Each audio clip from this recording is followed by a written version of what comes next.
listening to Crows Nation for DD. Yes, I DD this footy season. Time.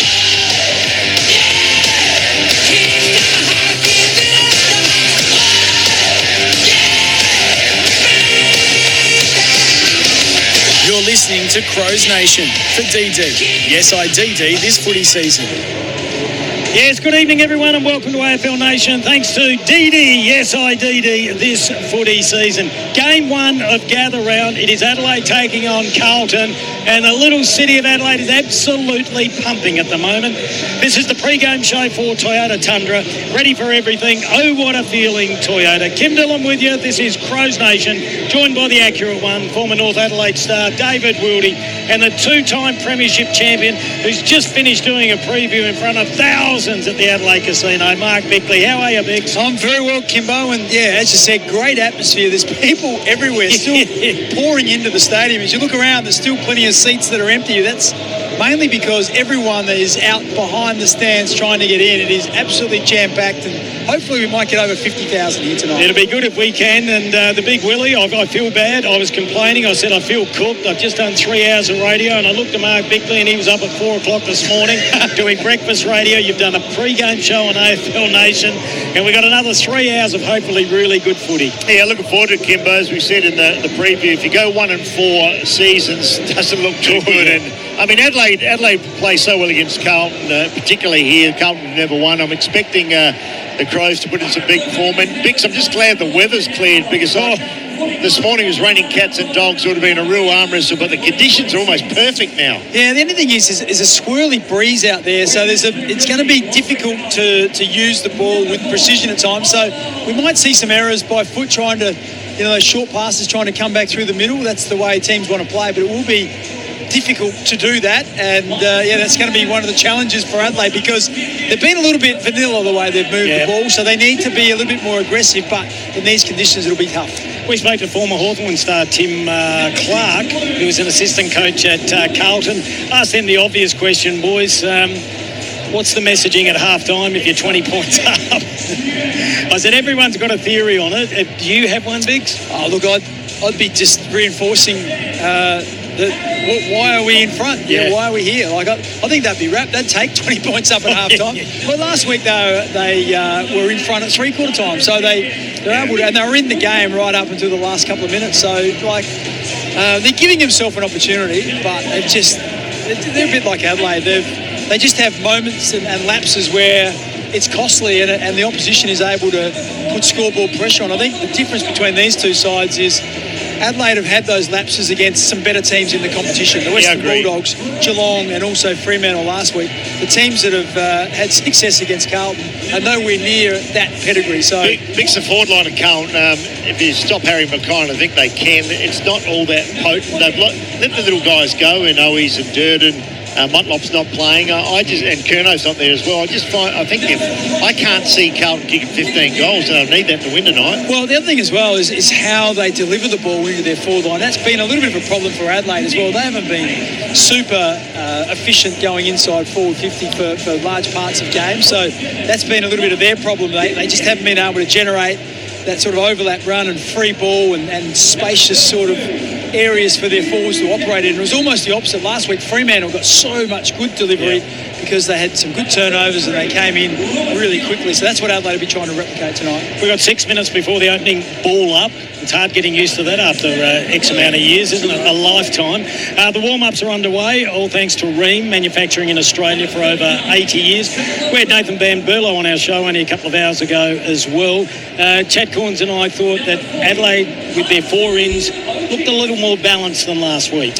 Yeah, look, I think the bottom of their list, so player number 18 to whatever it is now, 23, they just look like they bat a little bit deeper. So the players that go out, Riley O'Brien goes out, they looked unbalanced last week with 2 big ruckmen. Chase Jones, Hugh Bond, they're the guys that have been in and out, really haven't established themselves. There's still a couple of players, Zach Taylor, a couple of years ago wouldn't have been playing, or even last year at full strength, was in and out a little bit. Braden Cook's trying to establish himself. Going all right. He is. I like the ball in his hands. The trouble is, he only gets it 8 or 10 times. If he's having 18 or 19 disposals, you think he'd be a very good player for Adelaide. So that's an example, I think, of every time Nathan McAndrew gets the ball. If I was Braden Cook and I was anywhere near him, I'd be running around and getting the ball off of him. And so you get it into those good ball users' hands. Yeah, it's a massive, massive game though, Kimbo. Really is to start Gather Round, and just how good is Gather Round be? You guys were in the city, you did your show. Yeah, we did it at people Station everywhere. Road. Bix was there this morning doing it at 6 o'clock with Walshy. The weather kept a lot of people away. Poor Dwayne got the brunt of it during his show. He had to move back to number 1 King William Street because there was lightning and the water was just going absolutely everywhere. But everyone will be down there again tomorrow. There is a great activation, and we encourage people to get down there. Yeah, the other thing I love about it is when people are on holiday, they're in a good mood, aren't they? And so many people are here. Don't care. Yeah, well, they're over here from Melbourne or from Perth, and I went down and watched the Crows do their captain's run on Wednesday, and there were a heap of Melbourne Crows fans. At Glenelg. Glenelg Oval, who had come across and came up and said g'day and just saying how much, they don't get. Think tennis meets squash, but way more fun. Close to the city with on-site parking, it's so easy to get involved. You can play casually, join social sessions, or book coaching. Paddlefit. Go on, give it a shot. Download the Paddlefit app and book online. Paddlefit, Adelaide's new home of fun and fitness. Nearly 5,000 servicemen and women leave the Australian Defence Force every year. They take with them advanced knowledge and skills that are highly sought after in the civilian sector. If you're looking to enhance your workforce with these highly trained veterans, contact Green Door. As a veteran recruitment specialist, Green Door understands the value that those who served our country can bring to an employer and is the expert in connecting them, along with ex-first responders, to civilian businesses. Visit greendoor.com.au. It's the place we can all play respectfully at nighttime. The Palace, Adelaide's premier gentlemen's club. Whether you're out for a couple of drinks or you're booking the Bucks party he'll never forget, the Palace is Adelaide's best, undressed. Good times, great vibes. The Palace is Adelaide's premier gentlemen's club for a reason. Come along.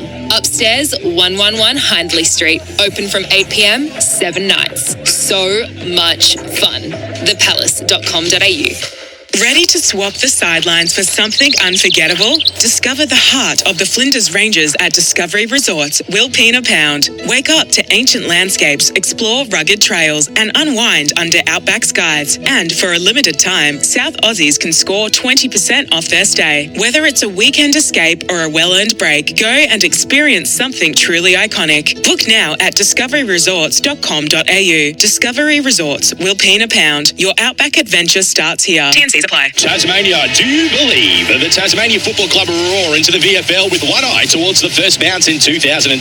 The Devils are your club, and the strongest way to support them is with a 2026 Believers membership. Just $80. Enjoy discounted merch as you start your lifelong journey with the Devils. Plus, in May this year, Believers members have the exclusive opportunity to buy 2028 memberships and snag guaranteed seats. This is your club. Become a believer of the Devils today. Visit membership.devilsfc.com.au. You're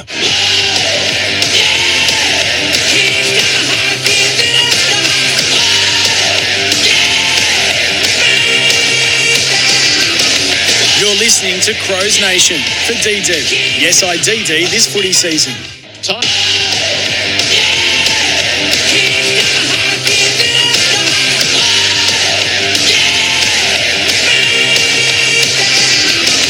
You're listening to Crows Nation for DD. Yes, I DD this footy season. Yes, good evening everyone and welcome to AFL Nation. Thanks to DD, yes I DD, this footy season. Game 1 of Gather Round. It is Adelaide taking on Carlton, and the little city of Adelaide is absolutely pumping at the moment. This is the pre-game show for Toyota Tundra.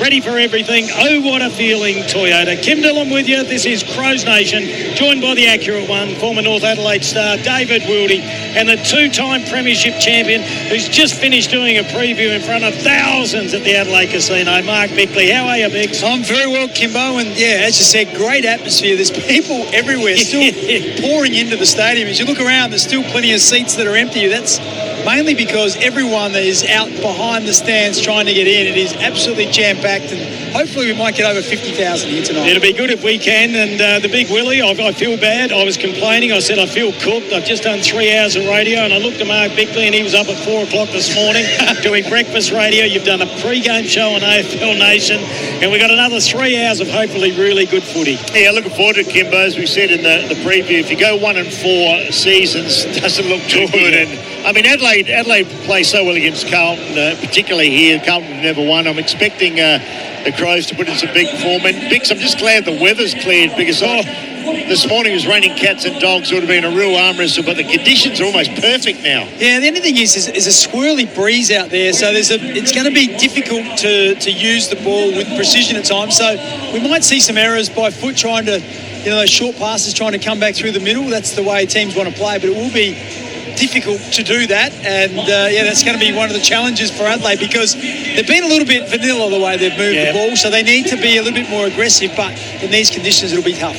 We spoke to former Hawthorn star Tim Clark, who was an assistant coach at Carlton. Asked him the obvious question, boys. What's the messaging at half-time if you're 20 points up? I said, everyone's got a theory on it. Do you have one, Biggs? Oh, look, I'd be just reinforcing why are we in front? Why are we here? I think that'd be wrapped. That'd take 20 points up at half-time. Well, last week, though, they were in front at three-quarter time, so they're able to, and they were in the game right up until the last couple of minutes. So, they're giving themselves an opportunity, but they're a bit like Adelaide. They just have moments and lapses where it's costly, and the opposition is able to put scoreboard pressure on. I think the difference between these two sides is Adelaide have had those lapses against some better teams in the competition. The Western Bulldogs, Geelong, and also Fremantle last week. The teams that have had success against Carlton are nowhere near that pedigree. So Big's the forward line of Carlton. If you stop Harry McKine, I think they can. It's not all that potent. They've let the little guys go in Owies and Durden. Mutlop's not playing, and Kerno's not there as well. I think I can't see Carlton kicking 15 goals, and I need that to win tonight. Well, the other thing as well is how they deliver the ball into their forward line. That's been a little bit of a problem for Adelaide as well. They haven't been super efficient going inside forward 50 for large parts of games, so that's been a little bit of their problem. They just haven't been able to generate that sort of overlap run and free ball and spacious sort of areas for their forwards to operate in. It was almost the opposite. Last week, Fremantle got so much good delivery because they had some good turnovers and they came in really quickly. So that's what Adelaide will be trying to replicate tonight. We've got 6 minutes before the opening ball up. It's hard getting used to that after X amount of years, isn't it? A lifetime. The warm-ups are underway, all thanks to Ream, manufacturing in Australia for over 80 years. We had Nathan Van Berlo on our show only a couple of hours ago as well. Chad Corns and I thought that Adelaide, with their 4-ins, looked a little more balanced than last week. Yeah, look, I think the bottom of their list, so player number 18 to whatever it is now, 23.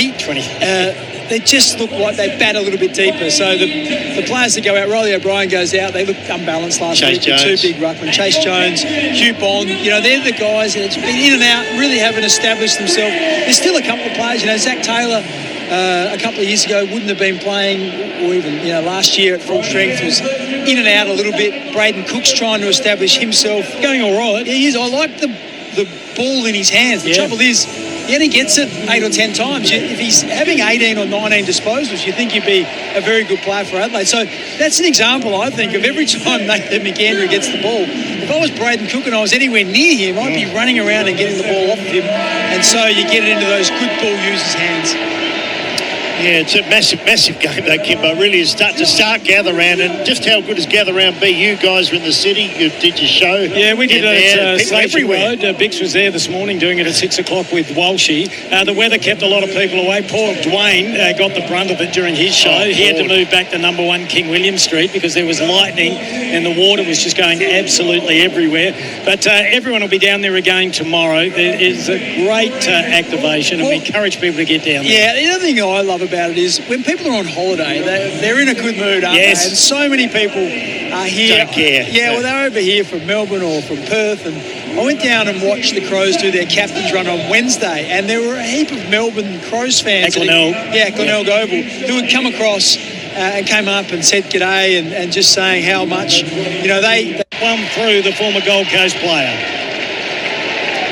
Yeah, just good ball movement through the middle of the ground. It was Cripps who was being tackled and he was being slung around by Peatling, and he just waited until he could offload it to his teammate. So he had to hold on to the footy until his teammate came into view. Then he just offloaded it and it came through the middle of the ground. Got it to Walsh, and then Walsh got the ball off and it came in long. Nick Murray couldn't come back. Ball ace wasn't even in the picture, you're right. Harry Mackay could have easily got an arm chop, but in the end it was Ainsworth who was front and centre and kicked that without too much pressure. Yeah, so Berry now lining up on Walsh. Florent got it out down back because one of the Sydney boys. Still surprised Hewitt got dropped, Bix. Last year's BNF hasn't been in awful form, but he got the axe, so umpire tosses it up again. Canterbury's such a big unit. Gets it to Walsh, who started well. Williams came through, got caught. No rule prior. Umpire rushes in and will restart proceedings just outside the centre circle. Nice day nice night in Adelaide after a really difficult day. Absolutely poured earlier today. As Carroll did well. Now to Walsh, who said had plenty of the footy early. Murray's got a spoil from behind, got a hand to the ball, comes over the back. Miller's been outstanding for him this year. Yep. Got it back to Murray. Now they work it through Michaelani. Goes along the western wing. Bit of pushing and shoving. Philthorpe, too big, too strong, takes the mark. Plays on quickly, gets onto the right boot, pumps it inside 50. It's a one-on-one. The Texans back there and he takes a big mark. And he plays on. And he's gone towards goal and he's missed one. He didn't really have to, Bix. In the end, he played on, then stopped, but then realised he was out in the clear, so he continued on. Tried to lay it across his boot, but he just got it skinny and it bounced before the line and went to the left. Scores all locked up here on the Toolkit Depot scoreboard. Their auto sale is on now. Carlton bring it down the outer side. Nice looking kick. Hollands nearly got it on the second attempt. Couldn't do so. That was the Oliver version. And we'll have a throw in on the half forward flank, outer side. River Torrens end to the Adelaide Oval. She's been pretty free-flowing. Hasn't been a lot of tackles so far. It's been going end-to-end. Adelaide have taken a couple of marks inside forward 50. Ball on the eastern wing. McAndrew in Pitnet again. Comes to ground. Carlton now try and get clear. They can't. That was Chera in his game. 150th. Not holding the ball, or is it? It is. Insufficient intent. He handballed it straight out of bounds, the umpire said. Don't mind that rule. Cook now. Looking to bring it inboard again there, Adelaide. So he got it from Rochelle. You can see the intent. Brandon Cook, just see his game going up, although that wasn't a great kick. In fact, man in the front row took a very nice chest mark. Kiss of death, Bix, you are. Well, it's just the ball in his hand. He turned it over twice. There wasn't anyone even near where he aimed for that. He goes Florent again, looking for Flynn, the youngster. Bounces in no man's land. Can he keep it in? He does momentarily. Oh, yeah. Carlton did really well here. On the outside of the shoe was McGovern. Mark almost taken by the Crow defence. I can't take it at the moment. Big tackle on coming. Got it to Hins. Welcome back for him. Sneaks out wide. Haynes after. Two veterans there. Neil Buller. Here we go. Terrible bounces. Walker spears and a low worm burner. Saligo ran past, didn't get the footy, so they go towards full forward. Out comes the big guy there in Philthorpe. Butted up. Bends down. He's surrounded by Blues. They go to ground. He keeps it in. Did well. It'll be about 40 metres out from Adelaide goal, northern end. Didn't have the binoculars on him then. Could have he held that one? Well, I'm not sure it was a great kick, but Rankin should have given the handball to Neil Bullen, who was running past. Free kick to Adelaide, and it could go to McAndrew. Let's have a look at the big fella, how he goes. Well, it's interesting because he gave away a free kick up one end. Pitnet couldn't make the most of it. He had a horrible shot at goal and kicked it out of bounds on the full.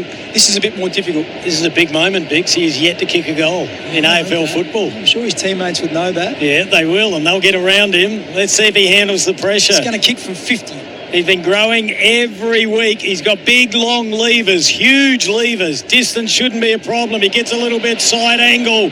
Now he lets it rip. It starts to the right and it stays to the right. And they'll have to wait a little bit longer before he kicks a goal. Looked a little bit like Richard Hadley in his run up there. He had a bit of a skip and a sideways shuffle. Yeah, and it's ironic, isn't it? Well, it's not really ironic, but when you run to the right, that's normally where the ball goes. A little bit of Josh Kennedy there too, West Coast, but Josh better kick than that. So the Blues, they dodge a bullet and they bring it out to the western wing. Up goes Borlace with Mackay.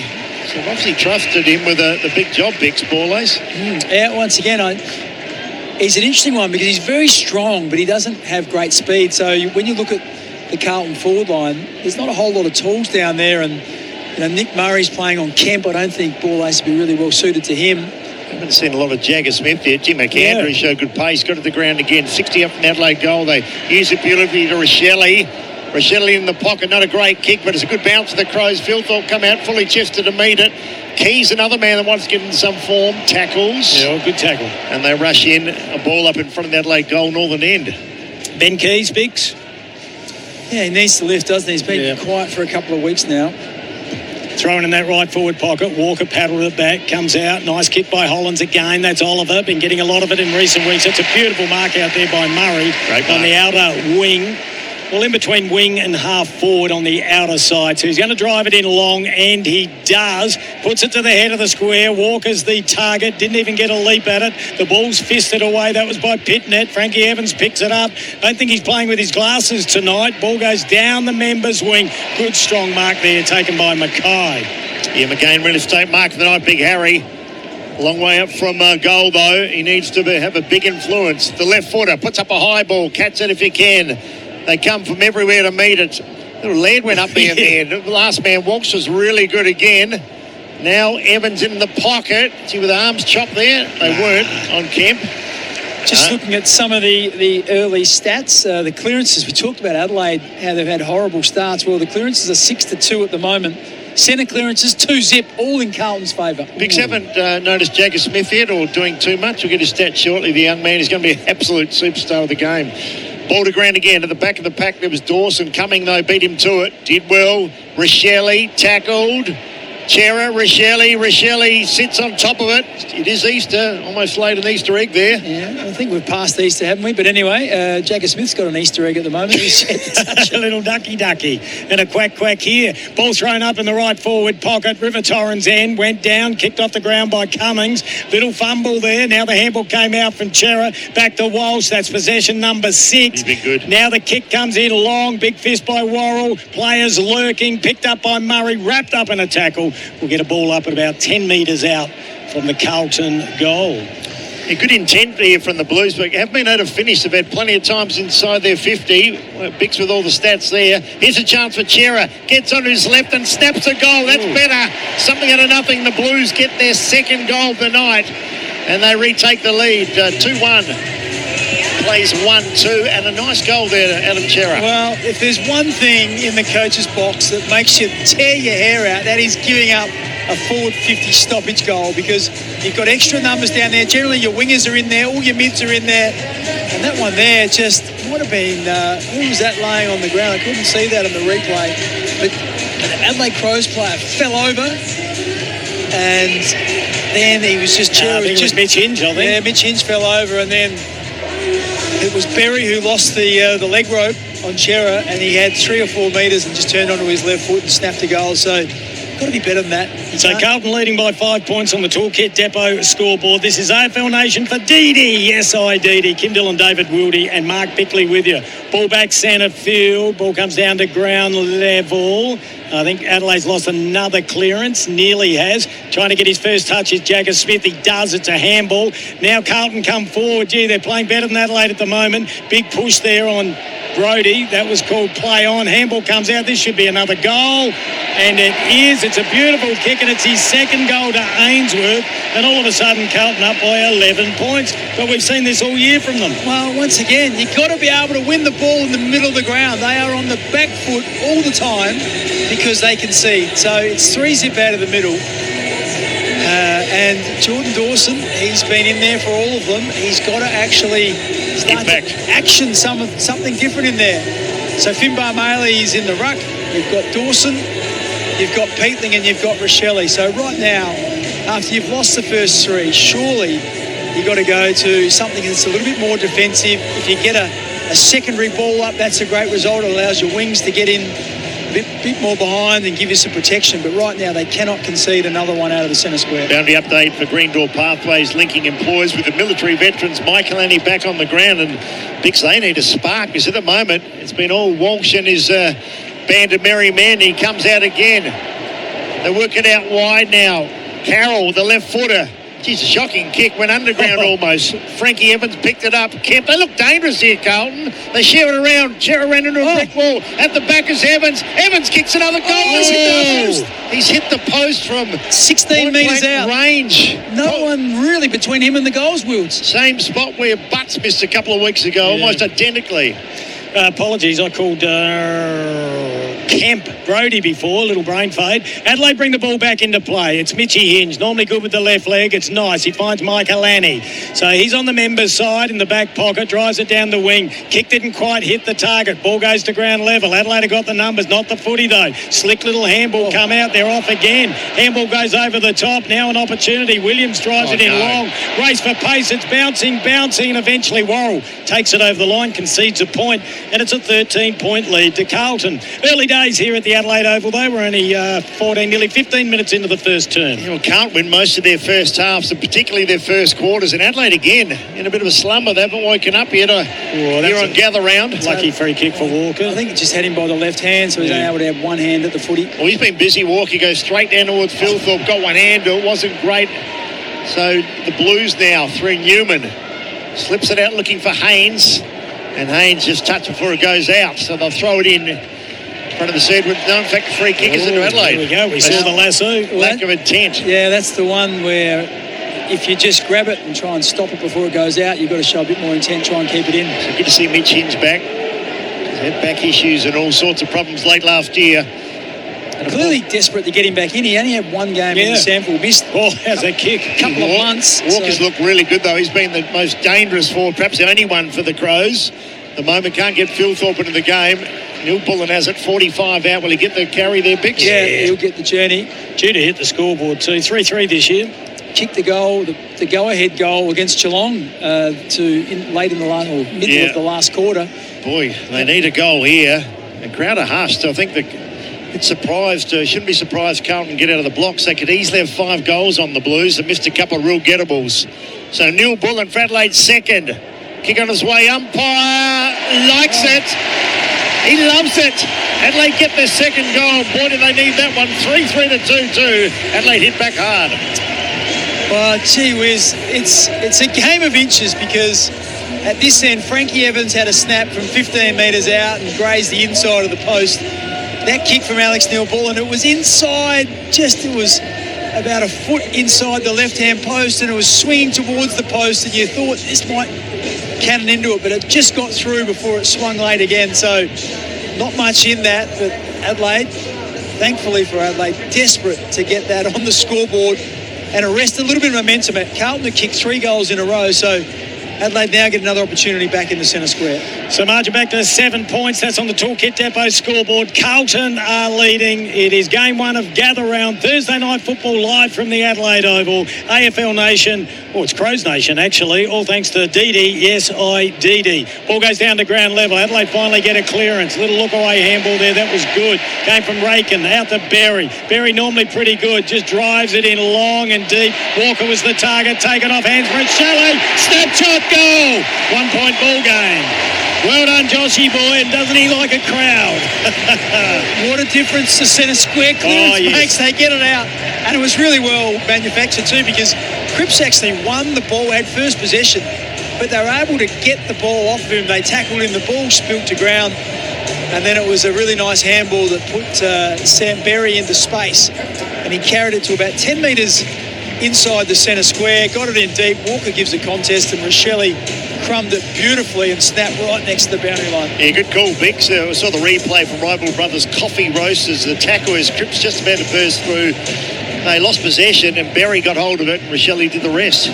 Ball back centre field, biggest ball winner so far, Sam Walsh with 10. He is leading by a mile. Taylor Walker with 5, the Texan. Yeah, Walker's looked sharp tonight. O'Keefe now jumped early against Finbar Maley. A lot bigger man than Finbar. Ball on the ground though. Cripps tried to extract it, couldn't do it. Adelaide try and clear, they can't also. And they'll restart right in the bullseye here. Nice night in Adelaide after a really wet day, like winter earlier this morning. Absolutely poured. So hurry kick comes to centre half forward. Adelaide have the numbers, although Big Harry come across the pack did pretty well. Still a lot of defenders down there. Miller couldn't take it. Ends up with Frankie Evans. He'll kick into the pocket. McGovern's there, can't take the mark. Borrow did really well and forces an out-of-bounds ball right forward pocket, southern end for the Blues. He's a good player. 3 possessions, but that should be a possession. That was a beautiful spoil. Didn't chop the arms. Well, that's the thing. It was very delicate because it was right at the top of his reach. He just had to knock the ball and not the arms. So we're going to throw in the forward pocket. Members side taken by Frankie Evans. He's been finding a little bit of it. A little slick handball came over. That was by Carroll. He's been good as well. Big tackle. Now they go forward. Ball goes up really high. Mackay the target. He had the height advantage, not the footy. Beautifully done by Millerer. Handball comes out the back. Nankervis to Millerer. Normally hits his targets. Look at that. Bang. Got him. And it's Zachy Taylor. Turned his back on the play a little bit, but now he puts it down the members' wing. And Adelaide should be out courtesy of Keys. Keys did well. Gets on that trusty left. Kicks up towards half-forward flank. Philthorpe can't get in the game, but he might now. The big fella trying to go off the ground. Can't get back in numbers. Rochelle for his second. Oh, my goodness. Incredible kick. Josh Rochelli's kicked 2 miracle goals in the right full forward pocket. One of the goals of the night. In fact, may well be the goal of the night too. And Mark Bickley, take us through that. Well, it's just once again, it was coast to coast. The second time Adelaide have gone from D50 to score, which they've rarely done in the first month of this. And it was some good work by, I think it was Worrell, and coming down back, they were able to get the ball out to Laird and Zach Taylor. Both those guys deep inside their own defensive 50. And then it was good run by Braden Cook. He ran really hard to get past Ben Keys, and all the Carlton players went with Cook expecting he was going to get it. Keys turned back inside on his left foot and went deep inside 50. Good contest from Philthorpe, and then Rochelle is enjoying the spoils of some of those nice soft drops. Adelaide Crows leading by 5 points. That's on the Toolkit Depot. Auto Sale is on now. Scoreboard. Love their support. Ball back centre field. Comes down to ground level.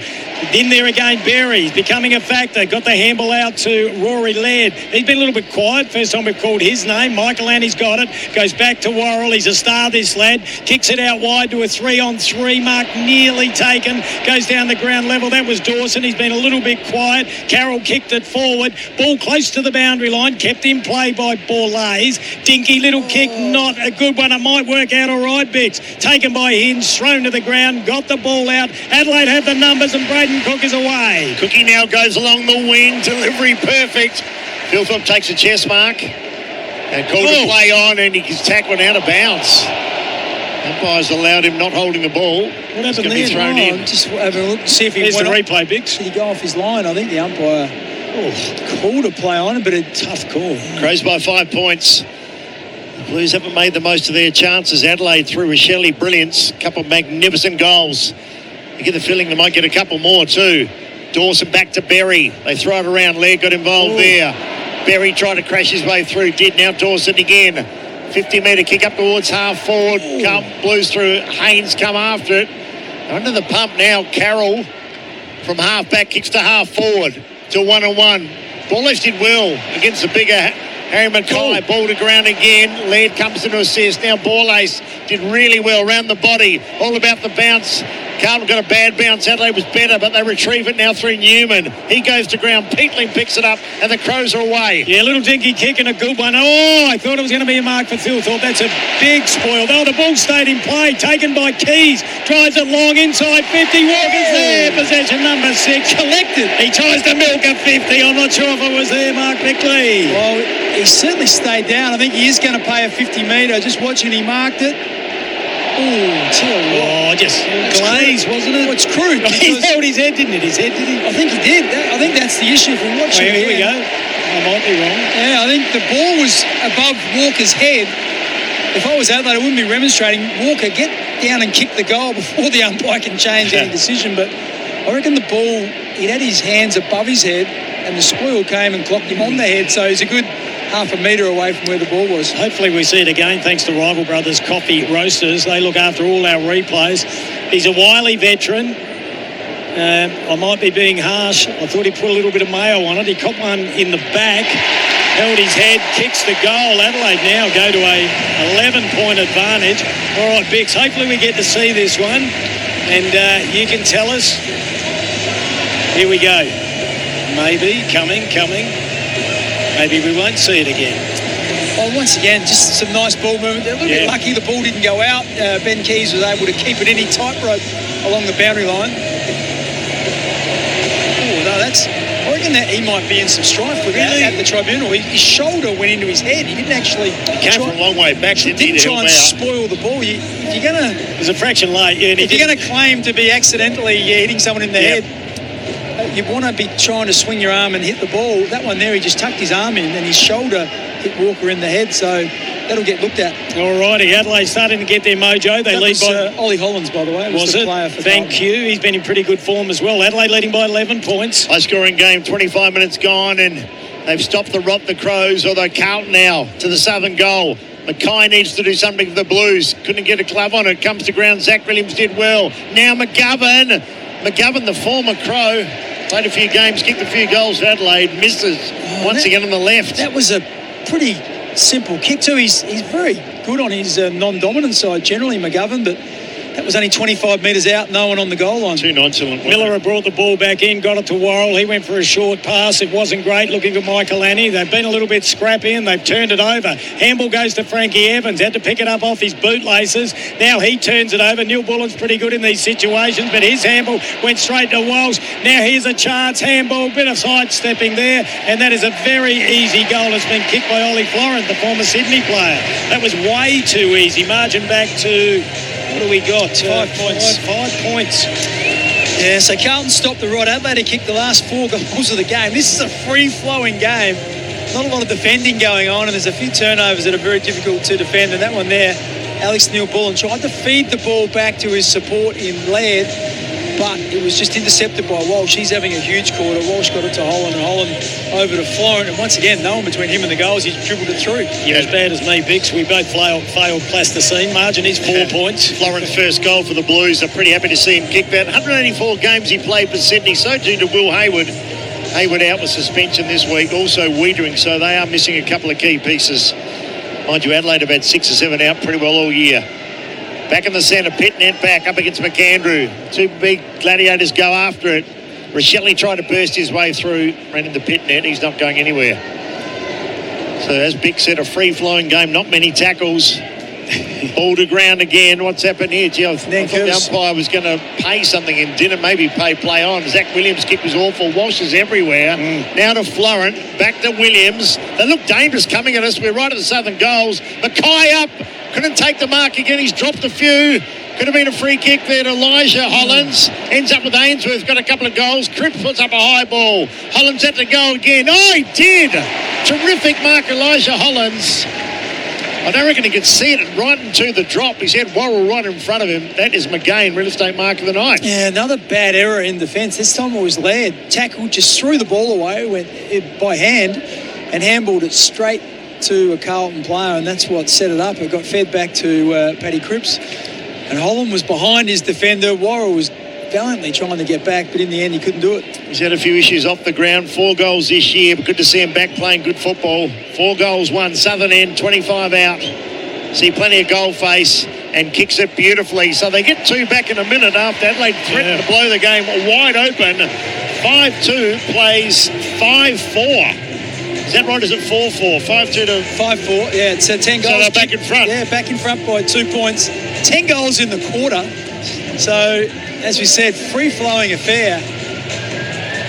It's just both sides have made a couple of errors that just has released the opposition and made it very difficult to defend. So, just see what happens next. Still a bit of time to play too. It's going to be a long quarter. Yeah, 28-minute mark of the quarter. So the ball back centre field. Who we got in there for Adelaide? We got McAndrew, Riley Philthorpe playing the role as the big ruck rover. Berry is in there, and so too Isaac Rankin. I like this little mixture here. Looks good. They got the ingredients. Will they get the recipe right? Ball gets thrown up in the middle of the ground. Big leap by McAndrew. Gee, that was massive. Got it down to Philthorpe. Oh, his handball was smothered. It was going to be a copybook passage of play. And now it's taken again by Carlton. They drive it in long, 3-on-3. Ball goes to the front of the pack. Picked up by Kemp. Snapshot. Kicks a goal. McGovern. Bang, bang, bang. 3 in a row. Now they lead by 8 points. Mitchie McGovern, no stranger to the Adelaide Oval. Oh, once again, Adelaide had first hand on that ball in the centre square. It was a beautiful tap by McAndrew, just laid it back behind him. And the big man, Riley Philthorpe, who is playing as a ruck rover or pure mid, he grabbed it, tried to handball to Berry, who was on the pole. Would have been a perfect clearance, would have released him into space, but the handball was intercepted and Carlton went down. Got a good contest, and then the ball fell to the front. McGovern just wrapped around it on his left foot this time. Probably a more difficult one than the one he missed. And he kicked truly. So He's got good skills, but he lets you down a lot of times, Mitch McGovern. But he's playing game 150. You play 150 games, you can play. Played a lot of those with Adelaide too. So great fight back here from the Blues. Once again, their quarter-time form outstanding. Cripps runs onto it. They won't grab him. He got a handball out. Kim Dillon saying he threw it out. Maybe he did. But that got a bit of purpose here. A snap-on goal into the pocket. Another mark. McGovern again, is it? Wow. He'll probably go around on his left here and kick it. He might need to. It's only a 45-degree angle. I reckon they seem to... He's pretty good. He's pretty proficient on his left. I reckon he might kick left-footed. Yeah, he's lining up to do that. So he's kicked 1 goal, 1, all on the left. And the crowd are hushed. This has been a remarkable transformation. For 3 goals in as many minutes, McGovern's kick is a beauty. Almost comes up us in about the 50th row here at the southern end. And not often Adelaide concedes 7 goals, Bicks in a quarter, but they have 7-4 to 5-2. Well, it's been remarkable. So Adelaide kicked the first goal of the game. Then Carlton kicked the next 3. Adelaide got the next 4, and now Carlton kicked the next 4 after that. So once again, it came from centre bounce. So the centre clearances 7-2. That is diabolical if you're an Adelaide supporter or an Adelaide coach. Dawson's back in there. Once again, you've got to take control. You've got to be a little bit more defensive. You just cannot let the opposition take the ball out of the centre bounce, no matter what this centre bounce. It's got to be much more defensive and see if they can stop this onslaught. Ball back in the centre, only a couple of minutes at the best remaining. Berry is there. So too Rochelle. McAndrew should get up highest. He does. It goes down towards Rochelle. Couldn't take it. Ball at ground level. Good tackle by Rochelle and well done by McAndrew. Once again, 2 guys died. It was really good desperation there. Dived on the Carlton player and got a hold in the ball decision. Ball quick handball goes to Miller. Gives it over towards Laird. He kicks it in long. Players set themselves. Oh, good strong defensive mark. Not paid. Gee, I thought that could have been a mark to Dirksen. Yeah, he did. He got up really well. Looked like he clunked it, but didn't quite bring it to ground. Adelaide get their last chance to get a goal. Who's it on the bench there? Like Mitch Hinge. Yeah, Mitchy Hinge getting some work on the top of his thigh. Ball in the right forward pocket, northern end of the Adelaide Oval, close to the boundary line, goes out of play, just in advance of Nick Haynes. So Adelaide trailing by 14 points. We've had 31 and a half, nearly 32 minutes gone in this first quarter. Adelaide with a silly chance to get one back. Yeah, Lewis Young's done a great job on Philthorpe. Just not at his best so far this year, the big fella. Some predicted he'd kick 80 goals. Well, he's had a slow start of the year with only 7. Adelaide throw the ball round at centre half forward. Ollie Hollands did really well, but they're prepared to run it. Is that Walsh again? I tell you what, it's run a long way. So many kicks and touches. Mackay did really well back to Walsh. We'll have the Walsh factor tonight. He might get 40 the way he's going. Bick's been outstanding. I think he's got 15 at the moment and ran a long way, but just Keys just threw the ball away. He got tackled, threw the ball out, and it was straight into the arms of Carlton. They were off to the races. I reckon Matty Nix will read the right act, Adelaide, because they've just allowed Carlton to waltz through so many times. Nankervis, but it's been marked by the former Giants player. Didn't play a game there, Dirksen. Goes all right, Wade Dirksen. I'm glad he's got an opportunity. Plays on, puts it out wide. They're trying to control the footy, I think, now. Williams has the football. He's had an interesting career. He was a star at GWS. Came over on big money to be a midfielder. Ended up in defence. Now often plays up forward. Drives it down the outer wing. It's a long kick. Ball goes down to ground level. Goes over the boundary line. We'll have a throw in on the outer side about, what are we, about 85, 90 metres away from the Carlton goal, and they lead 7-4 to 5-2, 32 to 46, a 14-point lead. Kim Dillon, David Wildy, Mark Bickley with you Thursday night, first game of gather round. Gee, would it be deflating for many South Australians if Adelaide got rolled here? They couldn't surely. No, could not. I tell you, you mentioned Matthew Nix might read on the right act. I'll talk about this at quarter time, but the 2 things they wanted to work on coming into this game, they've been horribly beaten in. Yeah. Centre clearances and contested first quarters. Yeah. Here goes Dawson. Can they get a late goal? Laird back on the side, back to Dawson, goes over the top. Walker's been their lone forward. He's been outstanding. Although Rochelle's kicked a couple of goals. Taylor Walker just took a bit too long. Mind you, he's been playing for about 3 decades. I thought he had options there. Could have released it there, but it just rolled off his hand. I know he's just come out of Easter. It's like he's laying an egg in. All right, Adelaide would like the siren right now, big time, because they're trailing by 14 points and there'll be another entry. No, they try and milk the clock. Ball goes back towards Boyd, I think. Yeah, Boyd. Well, there's still 2 minutes to go. I'm looking at both camps. They're both holding up the big white signs with number 2 on them. So. All right. Well, you said there'd be quite a bit. We've had 12 goals in this quarter. So now Adelaide will be a chance. Ranked was really good. That was nice. Gets it out now. Taken by Rochelle. He'll want to kick his third. He's a beautiful finisher. 3 1/4. Josh Rochelle drags the margin back to 8 points. I tell you what, Adelaide needed that. He's on fire, the little fella. 3 1/4. That makes you feel up and about. Oh, I tell you what a great kick by Isaac Rankin. Yeah, it was. Once again, it was poor play. We commented on Ben Keys, who threw the ball out. Not sure which Carlton player it was, but he was lying over the footy and he just slapped it out into the open and went straight to Ben Keys. And I tell you what, Josh Rochelle was in a mile of space. He had 20 metres in front, 20 metres behind, and he just ran to the 50 and kicked a goal. And I tell you what, they would be in trouble if not for his first quarter heroics. He's got 3 goals, 2 ripping snaps, and that one there crossing the 50. Well, he's made it look simple thanks to Revo Fitness. Training made simple. I reckon the current player should have just got caught holding the ball. Exactly right. Smashing it out into space, straight into the path of Isaac Rankin is diabolical. Bad Blues, so dying stages. Been a lot of goals kicked in this quarter. Chera, that brings to the hot spot again. Murray from behind. Thought he's going to thump it. He tried to take the mark. Spills down to Miller, who's had an outstanding year. Gives it off to Cumming. Back to Miller, and they won't catch him, and they don't. Kicks up towards the wing. Can the Crows get a late one? Taylor's in there. Doesn't take it. Keys just fended off. Put the arm in the face. And the umpire called it that way. Newman will take the free kick. Unlucky there. Like often you're just fending towards the body and obviously got it a bit high, but Adelaide were away there. When you're on the wrong leg, things don't go your way, and that's what's happening with Ben Keys at the moment. Ball goes down the members' half-forward flank. Miller, he's always so safe, I should say. Picked it up. It's been turned over now, though, not courtesy of Miller. He gets it back again, gives it to Laird. Can he hit a target? He can. And we have not called. This is Zachy Taylor. Just needed to get past. They're all gassed. Look at the Adelaide defenders. Laird, Miller, and Michael O'Neill had hands on knees there. No one running past the receiver handball. So he has to bail out with a long kick about 60 metres away from goal. Picked up by Berry. Adelaide might be a chance. Ball comes out to Walker. Can the veteran do something magical? He goes one way. Handball over the top. So Beauty gives it to Nankervis. Missed. Oh, he missed, boys, from about 20 metres out. Could have put it back to 8 point. No, what is it now? It's 8 now. It's 8 now. Would have been, so it's going to be 7. Would have been 2, but what about Taylor Walker running in the opposite direction with a big 20-metre left-handed handball, and Luke Nankervis did not break stride and was running into an open goal. He's only kicked the one career goal, Luke Nankervis. Won't get a better spot. Well, there it is, quarter time, 13 goals scored, do you mind? And once again, the Blues are led at quarter time, 7-4-46 in a free-flowing game. Adelaide Crows 6-3-39. The margin is 7 points. 7 points. You just heard it from David Wildy during the break. Mark Bickley will have a look at the best offender, your trusted pest experts. That's all thanks to Murray's Pest Control. Adelaide leading by 7 points. This is AFL Nation for Didi. Yes, I Didi.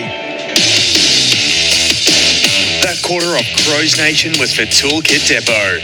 Toolkit Depot's auto sale is on now.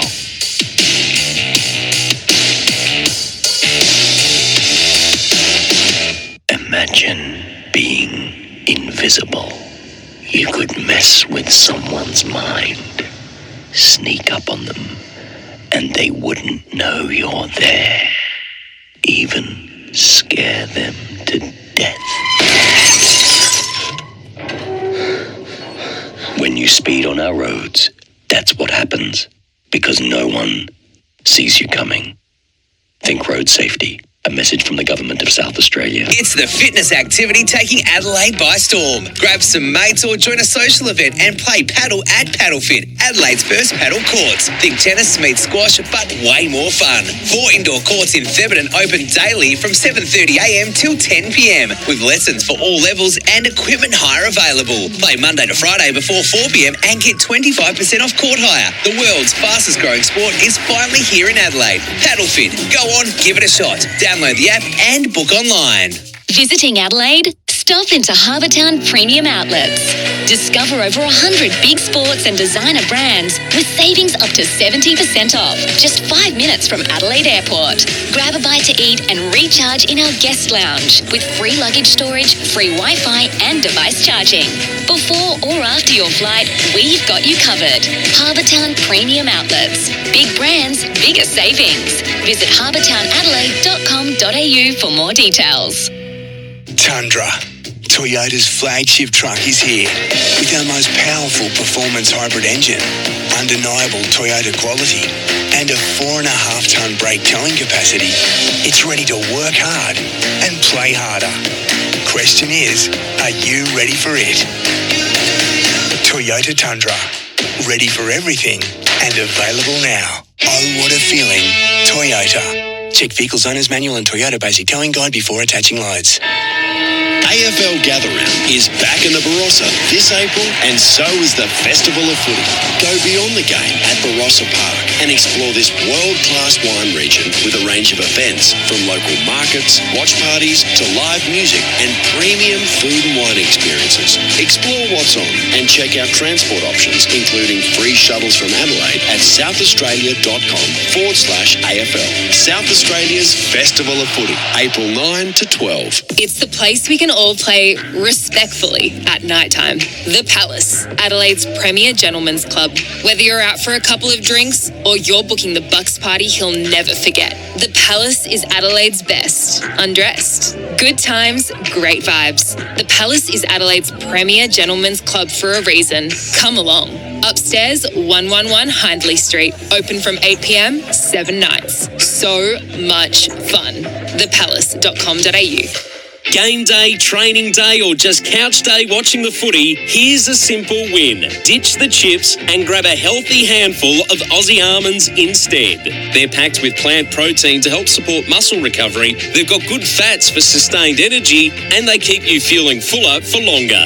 No greasy fingers, no mid-arvo crash, just natural fuel that goes the distance. So next time you reach for a snack, fuel like an athlete. Make it a handful of Aussie almonds.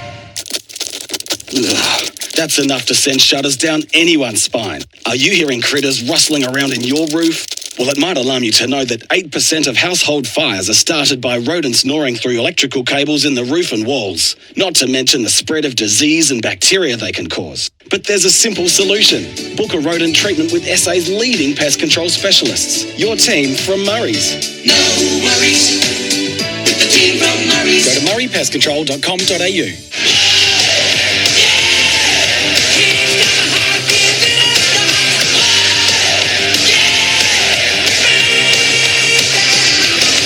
You're listening to Crows Nation for DD.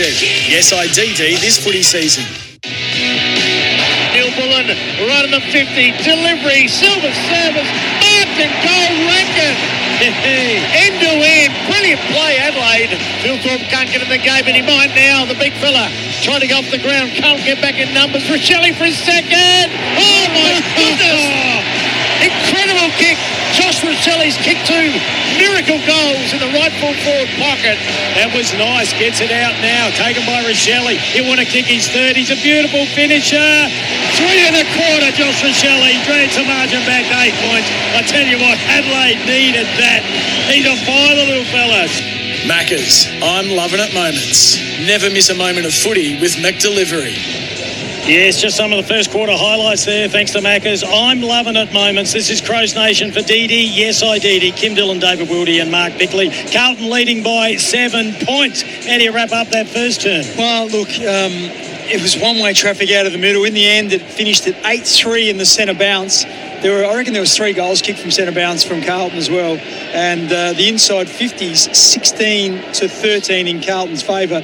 Carlton won the contested possessions as well. So that's why Matthew Nicks, he went straight out there, got the whole team together and gave them a bit of a bake. Basically, I'm sure he would have said, we wanted to do better at the start with our clearances. We wanted to be better in the contest, and they got smacked in both of them. So we'll see if he gets a response here. Well, haven't seen much of Soligo, boys, have we? No, 2 men standing in the centre there together. Biggs, Walsh and Rochelli, probably the 2 best players on the ground. Yeah, Adelaide lucky to be just the 7 points behind too, I reckon. It could have easily been 3 goals down. Second quarter underway. Carlton win yet another first quarter. Rochelli's just been a revelation since moving into the centre. And he gets first possession of the second term, goes to home in the long kick. Philthorpe being held on to. Couldn't take the mark, spills over towards Walker. Taylor Walker fell over, has got a goal to his credit, sits on top of it. They sit on top of him. Umpire will have to come in and ball up 20 out from the Adelaide goal, southern end. Just joined us. Carlton kicked 7 goals in the first quarter, Adelaide 6. Blues lead by 7 points, but Adelaide have it right where they want to, but it's an arm wrestle again. And umpire for the third time will ball it up. This is good for Adelaide, just building a bit of pressure now. So watch Rankin get on the move here. All right, ball gets thrown up. Pitnet punches it forward. Then the ball picked up there by Florin.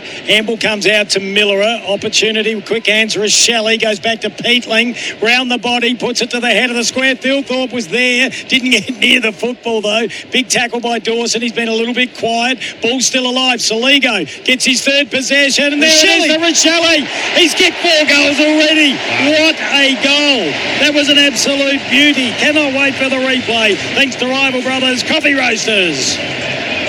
Just only needs a half a chance. It was poor really from Carlton because he was just lurking out the back. Or maybe, he's a midfielder and a lot of the Carlton mids were in and around the footy. Saligo won a really tough ball, fed it backwards, and Rochelle was just in space, but he needed one step, snapped it really cleanly, even from 30 metres out, put it straight through. And Williams was right there. Zach Williams couldn't get a fingernail on it. So the margin back to 1 point. If you just joined us, Josh Rochelli's kicked 4 goals and we're only a minute and a half into the second term. Kimbo's kicked 9 goals, 1 for the year. Hey, fair to say, boys, Rochelle and Worrell, the 2 best players in Adelaide's side so far, 2026. Yeah, I think so. Dawson's been okay as well. Yeah, Miller has been all right too. Yep, like it. Ball to ground. This man's been really good. Wogs, but he got tackled and had the head dragged in the ground. But Peatling, he didn't mind that.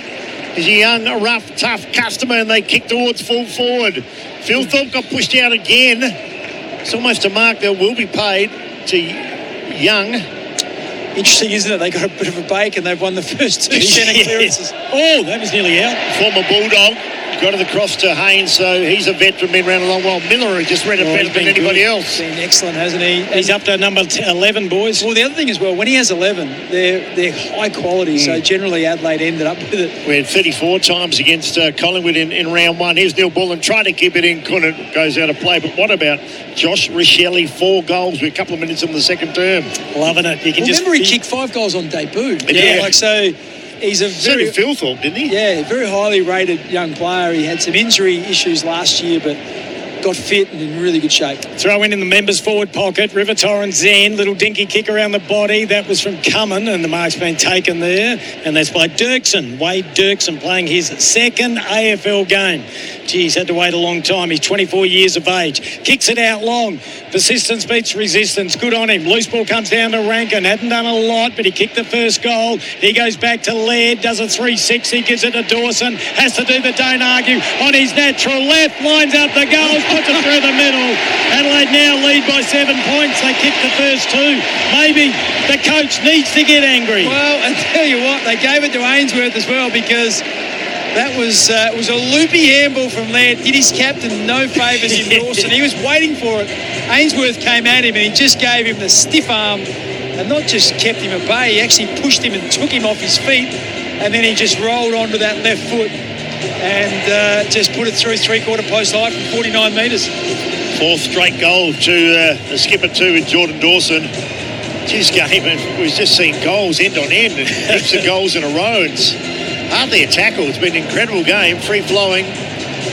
About a bit of rain earlier this morning too. We thought it might be not a quagmire, but certainly very slippery, but it's not. Ground holds so much rain, and to start gather round, we've got a beauty. Pitnet up against McAndrew. The Big Mac and Pitnet comes to ground. Peeling overran it. Jagger Smith gets caught by Rochelle. And holding the ball. Oh, gee, that was a bit hot, wasn't it? So that's 3 straight free kicks, 2 holding the balls and a holding the man that Adelaide have won. What a inside game. The centre square. A bit more desperation. We're on the Rochelle count too. Bix kicks to the head of the square again, comes to ground, lurking there with Saligo. So too Peatling. Peatling, tried a little shimmy there. Got round 1, couldn't get round 2. Keys would love a goal, and I reckon he's got one. Finally, Benny Keys hasn't kicked many this year. That's a beauty. His work rate is incredible. Well done to Peatling as well. They worked so hard for that Bix, and it is raining goals. And in the second term, all to Adelaide. And Saligo Bix. Yeah, well, he's had a really quiet first quarter, and both Saligo been involved in 2 goal assists here, and then Ben Keys needed that for his confidence on his right boot. But I know it's a simple game, but they win 3 clearances out of the middle and they kick 3 goals. It's so much easier when you win the ball in the middle of the ground and you take it forward. You've only got to get past 6 or 7 defenders. When it goes the opposite direction, you've got to get past about 15 of them and cover 120 metres at the same time. So there's such an emphasis on it, and it's hard to believe that after making it such a focal point and coming in and being so poor the last couple of weeks, they could be so poor in the first quarter this week. They had to, for the Green Door boundary update, Cripps was on the bench. Unbelievable. Yeah, he's had an indifferent season. Oh, that's nearly a high tackle. Yes, it is. And Peatling gets it. The knee's coming in from Williams. So Peatling's starting to be a factor. Adelaide move the ball out wide. They get it to the skipper, Dawson. That means they normally hit a teammate, and they do. Taken there by Laird. Little Laird, he didn't like having a calf injury. Gets it back to Dawson. Drives it in long. Walker just blocking his opponent. Goes for the one-hander. Picked up by Thilthorpe. Quick handball to Keys. Gets it. Snaps it. Benny Bear's got 2. Adelaide lead by 19 points. That's a 26-point turnaround in 6 minutes of footy. This is just incredible. It's an onslaught. It seems like whichever team gets the ball out of the middle, they just go down and score. But that there, once again, we talked about most likely Adelaide, the focus has been trying to get that overlap run.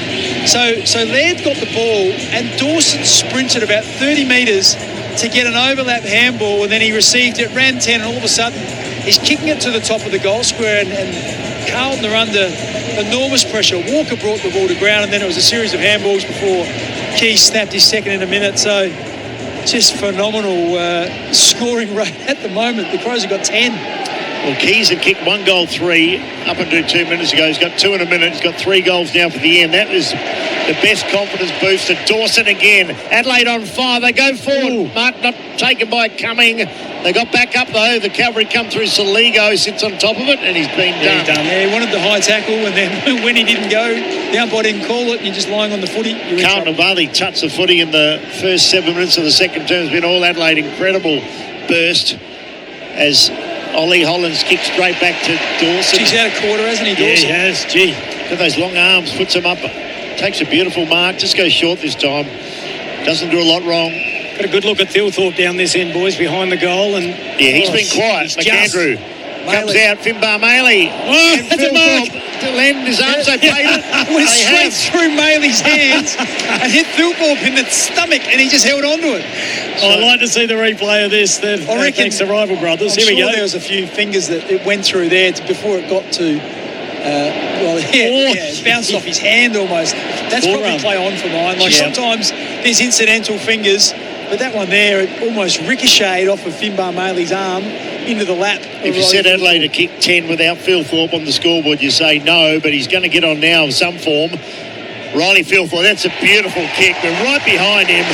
The drop was perfect. Execution outstanding. And Adelaide, all of a sudden, 11-3 to 7-4. And Carlton at quarter time led by 7 points. Yeah, staggering turnaround. Adelaide have kicked they kicked the last goal of the first quarter, then they've kicked the first 5 in the second quarter, and it's all been through the work out of the centre square.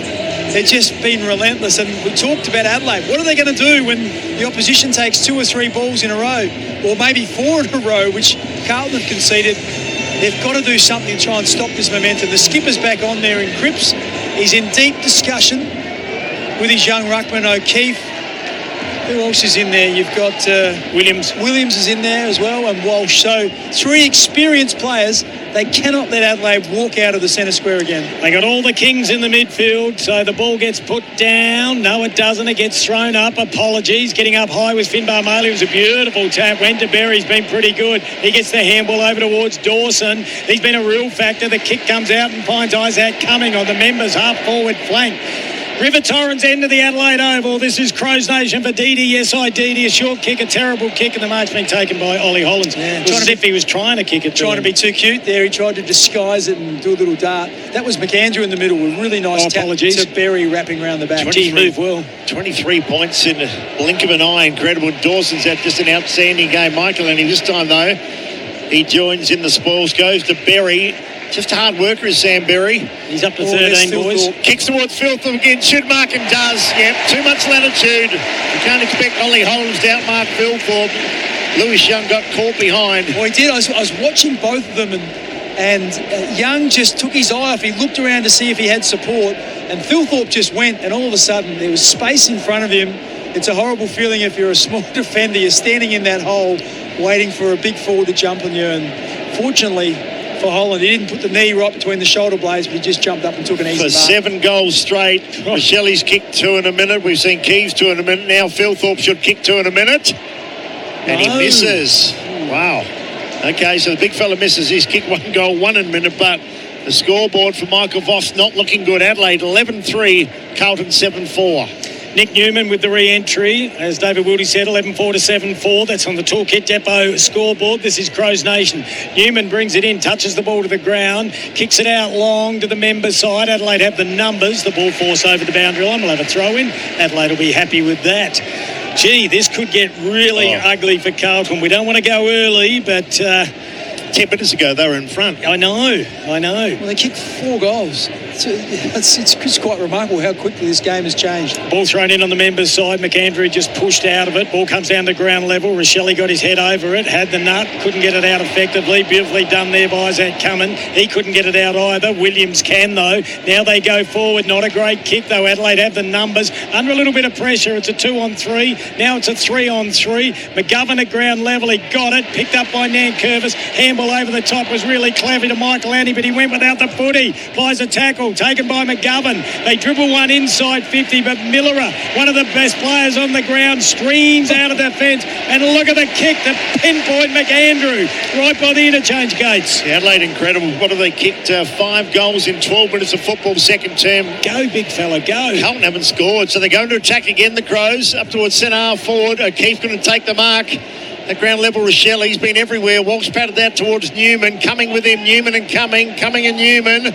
Like a training drill there. Ollie Florence bent down, picked it up. They pick him up. That should be holding the ball. He dropped it. It's a lasso anyway. It looks like it's a free kick to Adelaide. So Neil Bullen will take it. And it's an avalanche at the moment. Unbelievable turnaround of this game. Finbar's due, isn't he?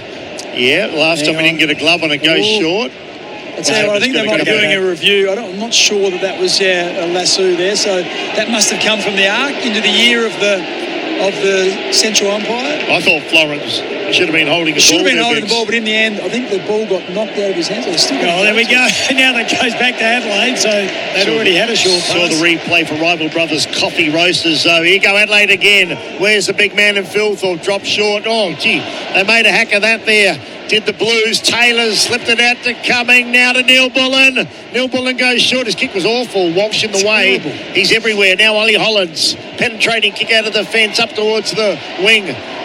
There was McGovern was there. Borlace. Gee, it's slow motion there. Now they turn it over. Oh, dearie me. Kemp did well. Gave it to Elijah. Hollands wasn't aware of Nankervis. No talking there with the Blues.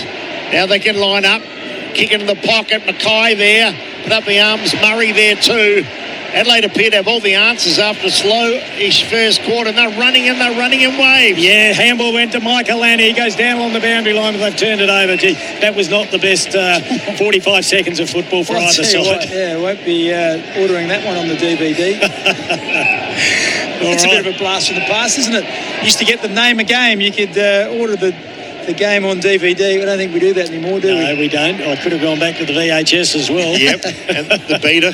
Yeah, when colour TV first came in 75. Ball goes inside 50 for Carlton. Oh, the umpire letting it go. Little tap out. Now it goes out towards Isaac Cumming. He gives it to Nankervis. Takes on 2 players. Frankie Evans got him. Had to bail out with a handball to Murray. Went back to Michael Lanny. Wobbly floating kick. Loose ball comes down. They've got all the numbers. Dirksen picked it up. Handball went out. That courtesy of Cowan. He's got the tats like Williams. Adelaide have been good in defence. Picked up by Worrell. He's thrown to the ground. Ball's still alive. Kick comes in. It's a wobbly one courtesy of O'Keefe. Oh, dear. Oh, big mark taken. Oh, you're kidding me. That was way too easy. And the mark's been taken by Carroll. Oh, the ball just went up miles in the air. Isaac Rankin was the player close by, and it was Braden Cook as well. Both tried to mark it. Yeah. Carroll was in front, and in the end he got a little parry up into the air, and then it fell down into his lap and he clutched it to his chest. So what's Isaac's stats, Bix? He's done a couple of nice things, but certainly hasn't been dominant. Gee whiz, that'll come up on the player review, the match review. for Braden Cook. That was not a good decision. So he lines it up, he kicks it. The Carlton supporters that have travelled give a little bit of support. They needed it. Margin's only 20 points though. It's still game on, but it's been all Adelaide this quarter apart from that last minute. Well, Isaac Rankin's had 6 disposals and a goal. He's got the first goal of the match. Had, like you said, a couple of nice touches, but just as we watch that replay again, Braden Cook had the sit, he had the ability to jump and spoil it, but he thought he must have been in great position to mark it, but just didn't get the purchase he wanted. And a good mark by Carroll, and just what they needed, just the ability to steady the ship. And it's interesting because Adelaide had all the momentum, and Riley Thilthorpe missed the goal from 25 metres out directly in front. Then Carlton just settled a bit since then, and they get the next one. So it gives them the ability just to hang in and stay in this match. Needed that Toolkit Depot scoreboard. A goal to Carlton. What a quarter from Adelaide. 11-4 to 8-4. Margin 18 points. Back in the centre. This time Cripps bends down to get it down. Gets a big backside down towards O'Keefe. O'Keefe now goes home. Did well. Nice kick too. A dangerous kick to the hot spot. Over the back. So he gets there first. Just about went all the way. And a diving effort there from the Crows. They force it through. That's under pressure. You can't say that's not under pressure. Had 3 Carlton Blues around him, so he did well. That was Worrell. 11-4 plays, 8-5, 16 gone second term. Mitchy Henge brings it back into play, kicks to the outer forward pocket in front of the old scoreboard, finds ball ace. Now an opportunity for Braden. Oh no, was Cook. It? Yep. Yeah, it was Cook on the right boot. Kicks it long down the outer wing. Ball at the back of the pack. Cowans is there, close to the boundary line, opposed to the other number 2 in Ben Keys. And we'll get a boundary throw in at half forward flank on the outer side, River Torrens end of the Adelaide Oval. So Josh Rochelli's kick 4, Benny Keys 2, Mitch McGovern 2, Ben Ainsworth 2, and Riley Thilthorpe has 1. Should have kicked 2. Ball's thrown in. Let's see what Adelaide can do. Finbar did well in the ruck, then did his own roving, but got wrapped up in a tackle by Cripps. So we'll have a ball up 65 metres out in the half-forward flank. Coronation, David Wildy, Kim Dillon and Mark Bickley. It's a goal fest here tonight. Weather is perfect after he said a rather clever day. Jagger Smith couldn't take it. Error force. Rochelli's been everywhere. Such a penetrating kick too. Kicks him in the pocket. That's a nice mark. Nick Haynes, he's been around a long, long while, and you read that better than anybody else. Really good player, Haynes. He's been a good recruit for Carlton. Ended up in the top 6 in their best and fairest last year. Oh, Dirksen. Well, that was a big mistake taken by Cumming. He's thrown to ground. That'll be a ball up. Can't be holding the ball. Yeah, that was a surprise. A surprise, Bissy. We thought his days were over, didn't we, Nick Haynes? Yeah, well, exactly. He struggled to get a game in the Giants side. Had some injury, but came back and was really solid. Ball thrown up. Finbar Maley did the tap. He got it down to Berry. That was really good. That was holding the ball, I think. No, high tackle. So Berry's been good. He's up to 14 disposals now. Cannot kick from 58, though. So will he go to the head of the square? Will he go short? Oh, they reversed it. Oh, no, there's something off the play. So it's Peatling. Well, I'll tell you what, that'll be, not only will it be reversed, it'll also be a 1-week penalty. Surely he didn't do a gut punch. He's holding his wrist. We need the replay for Rival Brothers Coffee Roasters. Have to have a look at that, Gibbo. We'll get it in a sec. No, it's going the other way, so it's going to Cowan. He's coming off. Here it is. Here it is. Cradling that. Oh, it was Cripps who got hit, but Cripps was holding his hand, not his gut, so that was weird. Anyway, they get the free kick and Adelaide knock it out of bounds right by the interchange gates. We'll do a boundary report. Thanks to Green Door Pathways, linking employers with military veterans. And I can tell you there is next to nothing to report. Yes, there's just been one change. It's really interesting because it looked like maybe Cripps initiated the contact and went to bump him, and maybe he got his finger or his thumb caught up somewhere. Peatling's got a bit of history for a couple of things like that, and sling tackles too, so they may look at it as Carlton now try and go forward, and they do, but only momentarily. The kick was awful. Miller is just outstanding. Ainsworth's got a couple. They try and pat it forward there. The young fella Byrne trying to take for the Blues. Adelaide under the pump. They might get out of danger. They do. Murray to Peatling. He's everywhere at the moment for the right and wrong reason. Toward Finbar Maley, the big fella had it, lost it. Nearly. Did well though. Got across to Thilthorpe. Towards Walker. It's all about the bounce, Bix. And the Carlton got him. But now waiting back is Walker. He might get it again. He will. No, goes over his head. Keys is going to kick his third goal. Races in and does kick his third. One before today. He's got 3 to half time and maybe might get a couple more. And Adelaide end-to-end stuff after Carlton mucked it up on the line. Comes back with a bit of interest. Adelaide 12-4. 12-4 and the Blues are 8-5.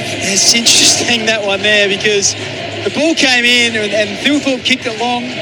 Both Walker and Keys, they both sat off. The ball was always going to bounce about 5 metres in front of Dirksen. He attacked it and just tried to get his body behind it, and he did really well, because if it had got over his head, they could have raffled a goal, but the ricochet off his knee went straight to Adelaide, and Adelaide through Alex Neal-Bullen kicked it to Ben Keys, who hadn't moved. He was still standing 20 metres out from goal with no one anywhere near him, and we've seen him do that a bit, haven't we? Run into an open goal, and he's done it again there. He's got 3 in the quarter. So the Crows leading by 23 points at the 21-minute mark of this second term. McAndrew does the ruck work, kicks it out to Zach Taylor, just outside 50, tries to flick it over his head, down to himself. Nearly got away with it. In there is Saligo as well. Ball being played at ground level. That was good work. Cowan gets it. Oh, they might turn it over here. Picking it up, Braden Cook. Handball was an absolute stinker. Gave it to the opposition. Makes up for his mistake. Nearly created a holding the ball. Ball comes back to Carroll. Now he kicks it long down the outer wing. Ball gets paddled down to ground level. O'Keefe did well, the big man. Had his pants nearly pulled off. Handball comes out wide. In there is Hinge, used his body well, but the ball goes out of play. And appealing for a free kick was Taylor Byrne. Yeah, he got it was off the leg. Yeah, so the old lasso came out, very aware. So Byrne now, young man, too far to score. 60 out in front of the old scoreboard, the beautiful scoreboard at the Adelaide Oval, northern end. Kicks to the hot spot, just too easy there. Mark taken by the Crows, and it's Neal-Bullen there getting help. Once again, high half forward, working really hard, filling up the gaps in defence, and then intercepted that short pass. Fantastic pickup, hasn't he, with Cumming and Peatling. Now Cook. That's a nice kick towards Keys. Confidence a lot better. Dirksen came in late, did well, and forced it over and out. About 75 out from Adelaide's goal southern end. 12-8. No, 12-4 plays 8-5, 76 plays 53, a 23-point lead on the Toolkit Depot scoreboard. Throw in right half-forward flank, or outer half-forward flank, I should say. River Torrens in. Kim Dillon, David Wildy, Mark Bickley with you. Ball comes down towards Peatling. He's been busy in this second term. Handball was good. Got it back to Dawson. Kicks it up high. Walker sets himself. Punch there from behind by Dirksen. Ball comes down to ground level. Paddling it forward was Cowan. Taken over the line. Crowd wanted holding the ball. Umpire wouldn't buy into it. And what do we got, boys? We're going to be close around the 46, 47. Yeah, I think so. There's still a few spare seats around the place. All right, maybe surprising. 44. 22 minutes gone, second term. Here we go. Pro Nation. David Woody, Kim Dillon, Mark Bickley's pit net, though. Takes it out of the ruck in Kickstar. And a nice bounce towards the Blues. If they can pick it up, they can't, although Williams did really well. He had Hinge on his back. 2-on-1 here. Generally the two wins. Got him. Is it holding the ball? No. Oh, gee, that was a good effort by Mitch Hinge. Well, the good part about it, one, he kept his feet, and secondly, he didn't get into his back, so he rolled him over. So Peatling. It's interesting. I'm not sure why it wasn't holding the ball. Actually, didn't make any attempt to get rid of it. Looks like Peatling's trying to go to Jagger Smith. Comes back to Carroll. We've done some nice things today, Carroll. Now to Newman. Missed all of last year's kick along the boundary. Not marked by Laird, who got crushed by from behind the big fellow O'Keefe. So what about that, Rory? He wasn't happy either. Rory gave the young fella a push, the 20-year-old. Dearie me, we were talking to Nathan Van Berlo today, and he said about Laird, he said he's an angry man. He is angry, isn't he? Can be a little bit grumpy, the desk. I love him. He's a good human. Ball gets thrown in on the outer side.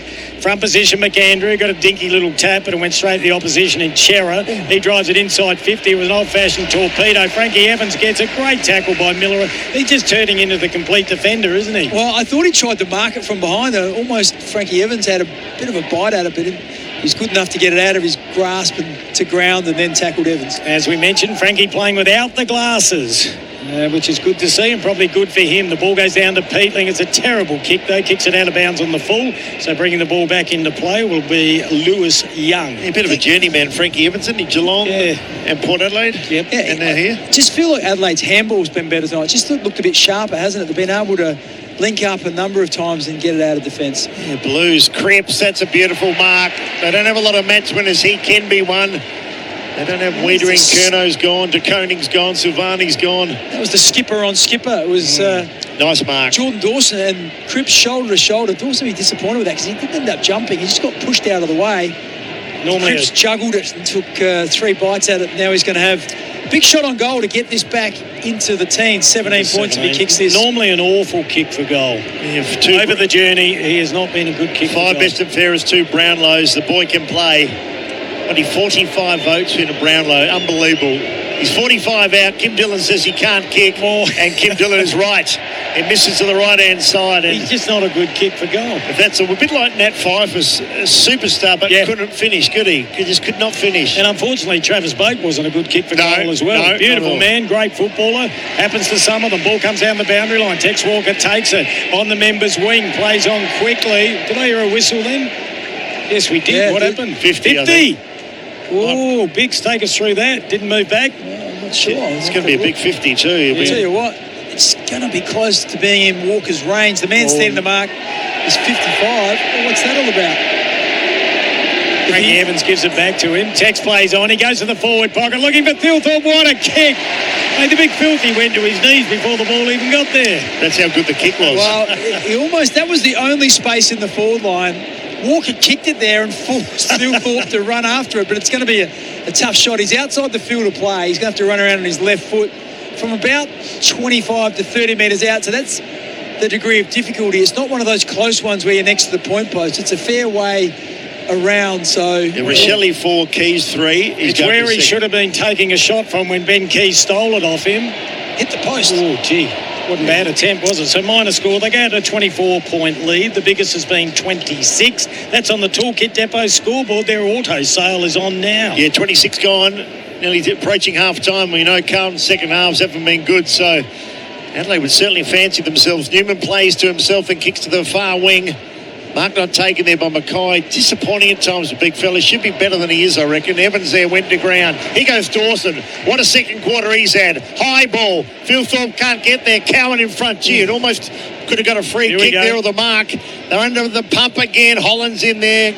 Gets ragdolled by Cumming. We don't often call Taylor Walker, who ran about 30 metres then and just crashed the pack. The trouble was he collected Zach Taylor and both the Adelaide players got up very gingerly. Bit of collateral damage there. Poor old Zachy Taylor said, what the heck was that? Exactly. Like Walker's not known as a real pack buster, but he got a head of steam up. I don't want to manufacture this, but I'm feeling something, boys. Good on you, Kimbo. Here we go. Here we go. Shelley looking for goal number 5. Walker lurking. Phil. Here we go.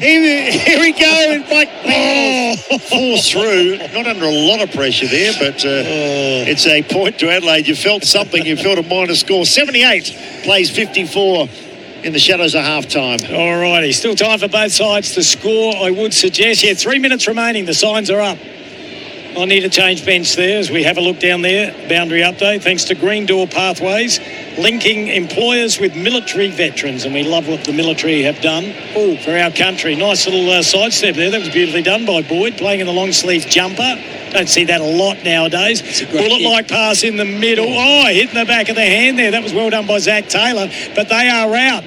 They are out if they get a favourable bounce, and I think they do, courtesy of Dirksen. He's got a player all by himself on the members' wing, and that's Ollie Hollands. So they might get the last goal here if they do everything right, Carlton. Ball comes over. That was nicely done to Newman. Now they go inside 50 to a 3-on-2. That is no mark. No way. That is no mark. And the umpire says play on. What was he thinking? Well, Harry, concentrate. Lockie McAndrew had a big chunk of it. I'm not sure where Harry thought he got it. Yeah, I know. Harry got second and third bites, I think. Seriously, get your head in the game. He could have handballed Hollands. Yeah, that was a holding the ball decision there. So that was Josh Worrell, once again, being really solid again tonight. The story of this quarter, though, is Adelaide out of the centre square. 6th zip in this quarter, and that's what set them up. Still hard to believe Worrell's only playing game number 60. You just feel that he's been around a lot longer than that. Been in the club quite a while, but his last 2 years have been outstanding. So Adelaide's second quarter's been outstanding too. They're working along the wing. Young got the ball and it actually landed back in his arms. Cumming couldn't pick it up. Ollie Holland's working very hard. Been done for holding the ball. I thought he got a handball out there. He knocked out of his hand. A little bit unlucky. Haven't called him for a while, Bix. I think he said he had 6 or 7 last time we spoke. Yep. Here's the overlap run again. I give it to Miller, who could almost be leading the best and fairest so far. Gee, Cowan dropped one he should have taken. Walker, he loves this situation, goes into the square. Nice mark. Oh, not paid, it is. Free kick to Carroll. He's been okay. Yeah, he's been one of their better players. Kicked a goal in this earlier this quarter as well, Matthew Carroll. What is he now? He's been around for a while, but he's only 20 years of age. Oh, boy. Oh, no, that's not a good kick. Mitchy Hinge came in late, might have hurt himself. Applied a good spoil. He's still on the ground, Mitch Hinge. He's done something to his wrist, has he, or a thumb? No? Might be winded, I think. Yeah, good call, Willie. So we've got a throw in or a ball up in the forward pocket, like out of side, River Torrens end. Cork in the hip or something. He's not moving well. Geez, had a horrid run. Taken by Alex Neil-Bullen. Umpire's blowing the whistle. Shepherding. Free kick will go the way of Pitnet. Well, he's really walking like he's got a wooden leg there. He looks like Jake the Pig. He does. Hello, Ross. No, he's not moving well. No, at all. So Pitnet now. Can't be a lot left in this quarter. Minute to go. And a minute says Kim Dillon there. Here go Adelaide. Certainly time. Here we go. Just waiting there was Berry, waited for them to come to him. He drew the cavalry. Carroll again. As we said, we liked the young man's game. Gave it to the 150 gamer in Chera. Now they're out. No, it's going to come in. The kick was awful. To a 1-on-1. Cumming got there first. In front of Byrne. Over the head of Taylor. Coming through there was Newman. Couldn't take it. Ollie Holland's working really hard. Back to Newman. His kick's okay. Back to Byrne. So Newman runs on. Just wanted over the top. Got ignored too. They go long to a 2-on-1. Poor decision. Maybe they knew there wasn't much time left. But at half-time, in a very entertaining game of footy to start gather round, was Carlton in the first quarter. Adelaide kicked 6 goals in the second, 12-6 to 8-6. They lead by 4 straight goals. Yeah, very kind man, David Wildy. I thought that last 10 minutes was pretty scrappy. So as he mentioned on the scoreboard, the Toolkit Depot scoreboard, it is 6-3-39 Adelaide. No, it's 12-6. They've kicked 6-3 in both quarters. 12-6 to 8-6. So 24-point ball game. That confused me, that scoreboard. 24 points is the margin. This is Crows Nation, thanks to Dee. Yes, I Dee. That quarter of Crows Nation was for Toolkit Depot. Toolkit Depot's auto sale is on now.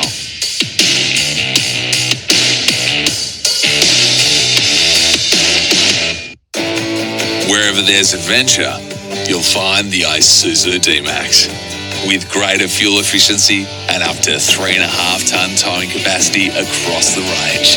Meaning, wherever your adventures take you, the Isuzu D-Max has your back. The best part though, adventure is everywhere. Go find yours. Visit your Isuzu Ute dealer today. Looking for a corporate event or team building exercise that actually gets people excited? Think Paddle Fit at Adelaide's first paddle courts. It's the world's fastest growing sport and the fitness activity taking Adelaide by storm. Fast, social, addictive. It's a great place to hold your next private function, celebration or corporate event. Book in now. Download the app or visit the website. Paddle Fit, Adelaide's newest home of fun, fitness and unforgettable events. Say yes to scalding hot jam donuts and yelling ball with a bunch of strangers instead of from the couch. Say yes to cheap trips so you can do more. Say yes, I Dee.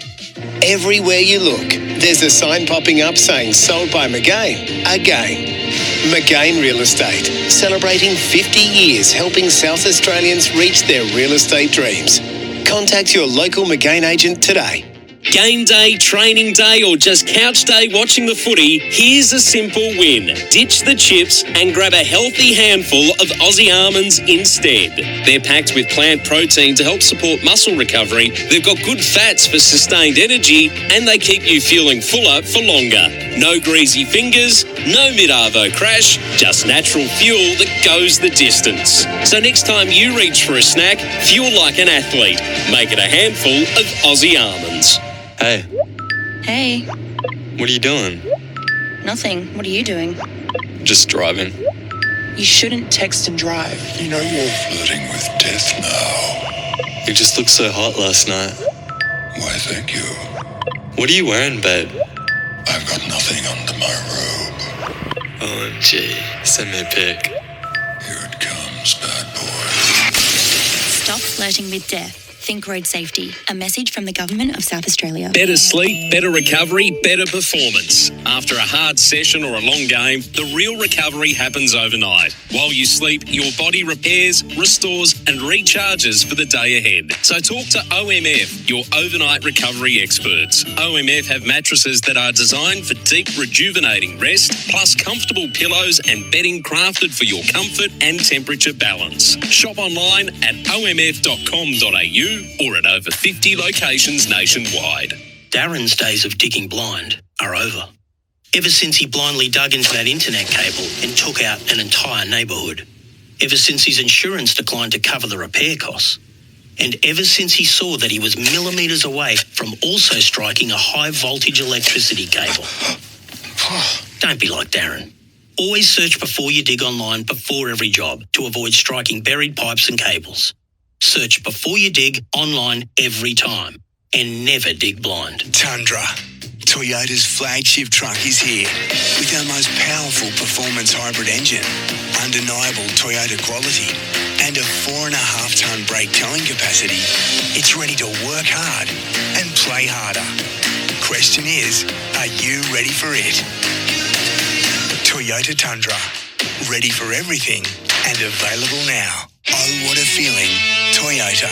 Check Vehicles Owner's Manual and Toyota Basic Towing Guide before attaching loads.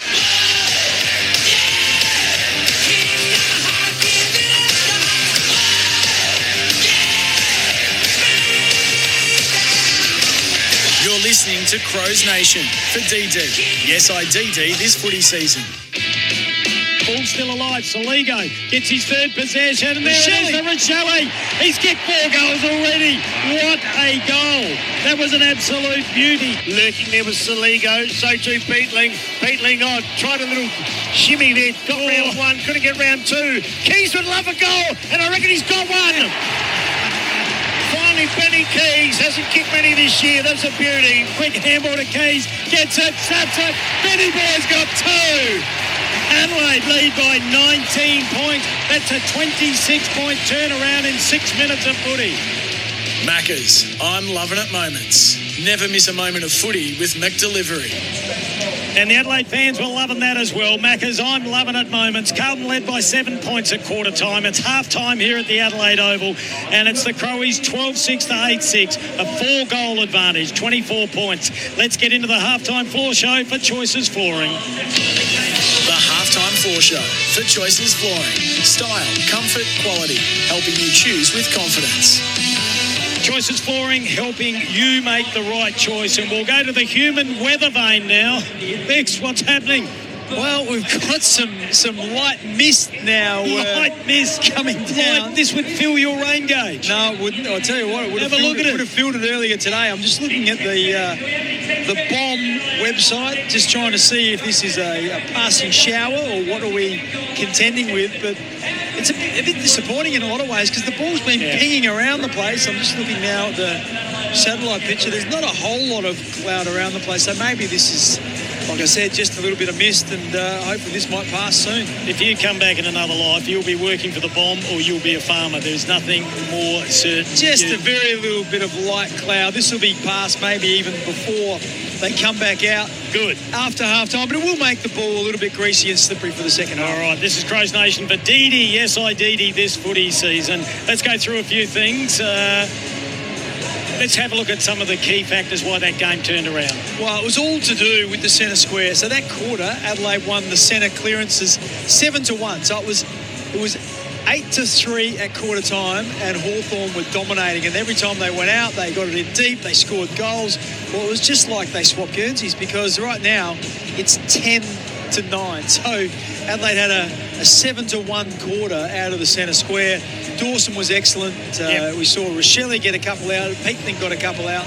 And when you just get it out so quickly, and if you can come out the front and go direct and just drop it 20 metres out from goal, it just puts the opposition defenders under enormous pressure. You spent a lot of time up in the coach's box as an assistant. You had your 6 games as a senior coach. You were all over it at quarter time. All you wanted to do was get the binoculars to see where Matthew Nix went first. Yeah. He just called everyone in and he just spoke to them all as a group. And generally, he takes his time. The line coaches get him. So he wanted to get out there first, get to him quickly and give him a message. And I'm sure it was around those two things. One, the centre clearances, and two, the other one was to contest the footy. They just got smoked in the first quarter. Couldn't win the ball when it was a 50-50. And now, if I'm looking at the contested possessions, Adelaide now 5 in front. So at one stage they were 13 behind. Now they're 5 in front. So they've turned it around enormously in that area of the game. And Sam Walsh had a bit to do with it. He had a stack of the ball. Then Peatling put a little bit of work into him. Before we jump into a break and go through all the stats, I reckon I know where you're going to go here. You've got two beauties to pick from Adelaide. The best defender, thanks to Murray Pest Control in the first half. Yeah, Warrell's been such a constant, hasn't he? But hard to go past Wayne Miller in this game because he has just been phenomenal. You mentioned Sam Walsh. Sam Walsh had 15 in the first quarter. He just had the 3 in the second quarter. So he's got 18 disposals. Wayne Miller has 17 disposals, but he's going at 88% disposal efficiency, as Sam Walsh is, by the way. So both those guys just been fantastic, not only winning the ball, but also being able to distribute it as well very, very efficiently. So he's been fantastic. Jordan Dawson had an enormous quarter that quarter. First 10 minutes were huge. Including some centre clearances, including some kicked a great goal as well. Cripps has had 15 as well. And Sam Berry's also had 15. He's going at 93% disposal efficiency. So some really good players around the footy. Could have maybe got another goal. He had an opportunity. Wouldn't kick on his left and they turned it over late in that second term. Yeah, well, it's been interesting. Brichelli, we should mention as well. He's had 12 disposals and kicked 4 goals. I know Keys has kicked 3. But Keys came when Adelaide were dominating the game. I just felt Brichelli was really important because he actually kicked some really good goals in that first quarter when Adelaide had their backs to the wall. So he was very good early. Got another early one in that quarter. He kicked the first of the second quarter there. So, yeah, just been fantastic, Josh Brichelli. 4 goals and 12 disposals, a couple of clearances.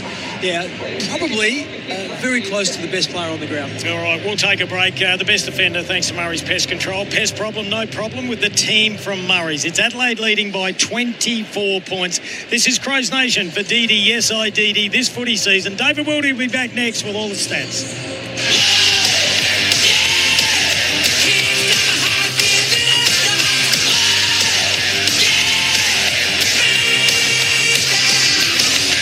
Listening to Crows Nation for DD. Yes, I DD this footy season. Nearly 5,000 servicemen and women leave the Australian Defence Force every year. They take with them advanced knowledge and skills that are highly sought after in the civilian sector. If you're looking to enhance your workforce with these highly trained veterans, contact Green Door. As a veteran recruitment specialist, Green Door understands the value that those who served our country can bring to an employer and is the expert in connecting them, along with ex-first responders, to civilian businesses. Visit greendoor.com.au. Bounce around the Barossa this AFL gather-round from Thursday 9th to Sunday 12th of April. Take advantage of free daily hop-on, hop-off shuttle buses stopping at cellar doors and restaurants throughout the Barossa. Plan your day and enjoy the flexibility of 3 routes featuring a range of local businesses, from markets to providors, premium foodie experiences and world-class wineries. Bounce around the Barossa this April 9 to 12. Find out more at southaustralia.com/AFL. Wherever there's adventure, you'll find the Isuzu D-Max. With greater fuel efficiency and up to 3.5-tonne towing capacity across the range. Meaning, wherever your adventures take you, the Isuzu D-Max has your back. The best part though, adventure is everywhere. Go find yours. Visit your Isuzu U dealer today. It's the place we can all play respectfully at nighttime. The Palace, Adelaide's premier gentlemen's club. Whether you're out for a couple of drinks or you're booking the Bucks party he'll never forget, the Palace is Adelaide's best, undressed. Good times, great vibes. The Palace is Adelaide's premier gentlemen's club for a reason. Come along. Upstairs, 111 Hindley Street. Open from 8 p.m, 7 nights. So much fun. Thepalace.com.au. Adelaide, meet your new obsession. It's the world's fastest growing sport. Fast, social, addictive. Welcome to PaddleFit, Australia's first dedicated paddle facility. Think tennis meets squash, but way more fun. Close to the city with on-site parking, it's so easy to get involved. You can play casually, join social sessions or book coaching. PaddleFit. Go on, give it a shot. Download the PaddleFit app and book online. PaddleFit, Adelaide's new home of fun and fitness. Got something big to budge? Budget with Budget. Little trucks, big trucks. You can do it all in a budget rental truck. Get exactly what you need and at a great price too. So remember, whatever you've got to budget with a budget rental truck. Budget car and truck rental. Call 13 27 27. That's 13 27 27. Budget with a budget renter truck is quick and cheap. Well, have your luck when you budget with a budget renter truck. Game day, training day, or just couch day watching the footy, here's a simple win. Ditch the chips and grab a healthy handful of Aussie almonds instead. They're packed with plant protein to help support muscle recovery. They've got good fats for sustained energy, and they keep you feeling fuller for longer. No greasy fingers, no mid-arvo crash, just natural fuel that goes the distance. So next time you reach for a snack, fuel like an athlete. Make it a handful of Aussie almonds. Lumo Energy is fully Australian owned and supports the Adelaide arts, local businesses, communities, and now's the bright time to join our thousands of happy customers thanks to our great rates. So flip the switch to brighter rates today. Lumo Energy for a brighter SA. Go to lumoenergy.com.au. Lumo Energy not available in all areas. Eligibility criteria and conditions apply. Lumo Energy.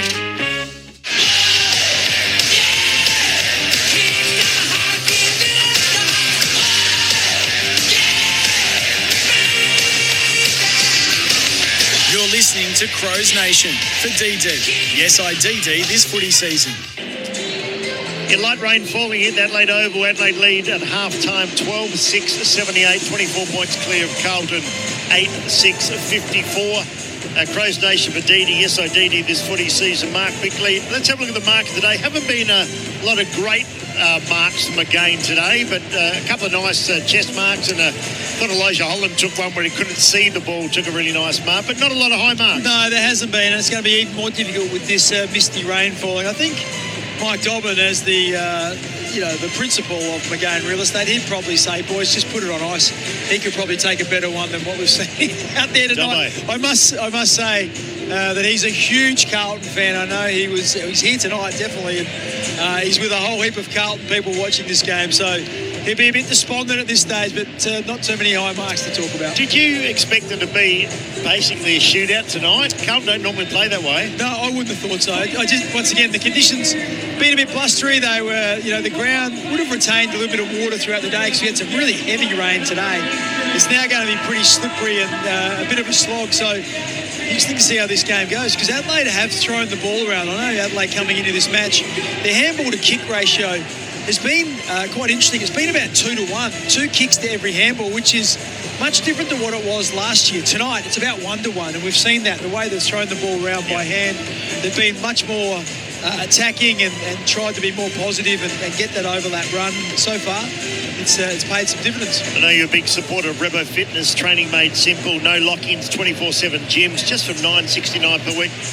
Who made it look simple? I've got a couple, I don't know if you agree. I thought Wayne Miller always makes things look simple. And Josh Rochelle had one of those nights when Adelaide weren't going well, but he was a spark in that first quarter. Yeah, he was. He was absolutely fantastic. I loved what he was able to do. You mentioned Miller. He is good. He just always looks composed.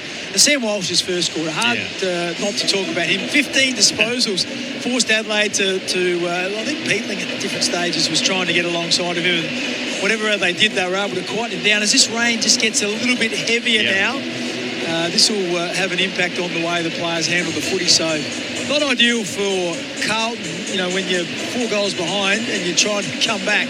Makes it more difficult if the ball is wet and slippery. Bix, a couple of Adelaide players to this level. Saligo, I'm thinking Keys, Saligo, Rankin have had really quiet starts to the year. Keys found a bit of form. Rankin's been okay.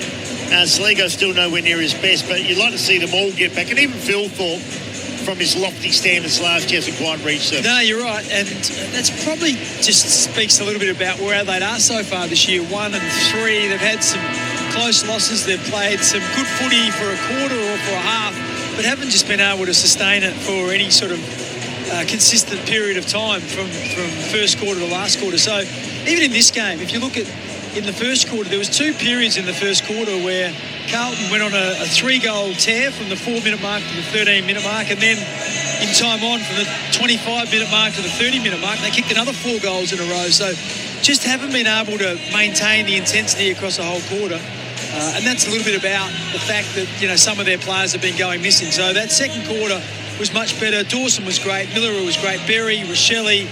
I think also Bickley had a nice quarter and some nice moments inside the centre square. So just felt as if the load was being shared a little bit more evenly across the group. Bix, how do the team stats stack up? Is there much disparity between the two? I think there's a couple of things. Disposals, Adelaide got well on top, so they're 30 more disposals at the moment. The inside 50 is fairly even. Adelaide 30, Carlton Footy Club at 26. Free kicks 14-7 in Adelaide's favour.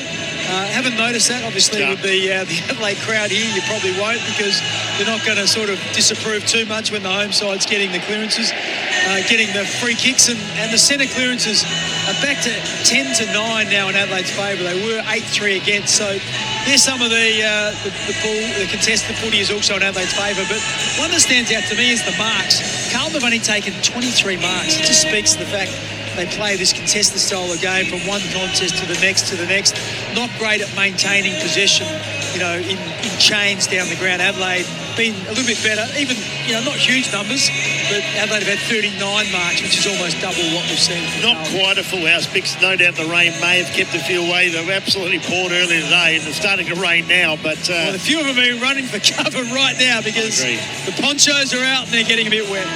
Okay, here we go. Mark Bickley, David Wildy, Kim Dillon. Crow Nation second half underway. Slippery conditions now. McAndrew, who's going to handle them the best? Smith did well for the Blues, and they hurry it forward through Chera. Mark not taken it half forward by Frankie Evans. Had a pocket pinch there. Ball spills free. Miller in there. It's going to be like a cake of soap at the moment. Berry put his head down. Smith again went hard. The ball gets just thumped forward out in the Saligo direction. The 2-14s go after Florin and Saligo. And boundary line may win. No, they keep it in somehow. They did that pretty well.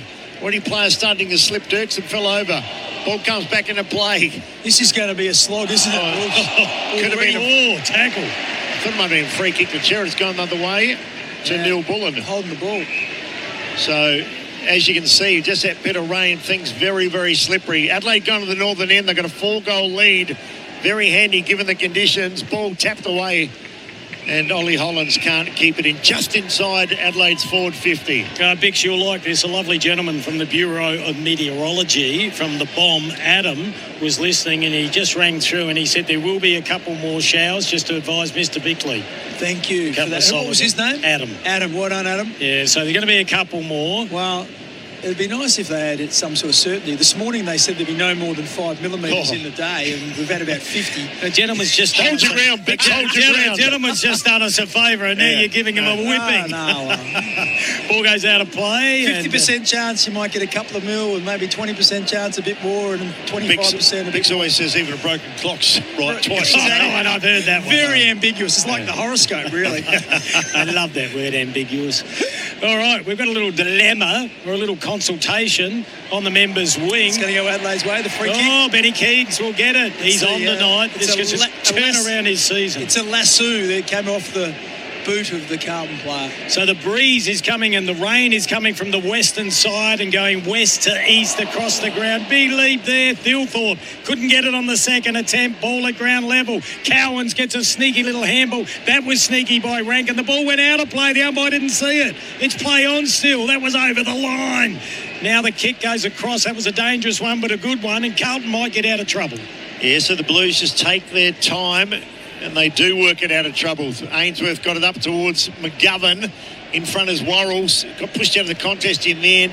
Here's an opportunity for Carroll. Works it. Got him. Not a bad kick, just over the head of big Harry Mackay. Hits the behind post and they'll throw it in. So rain's still falling, although it looks just about to be clearing as we speak.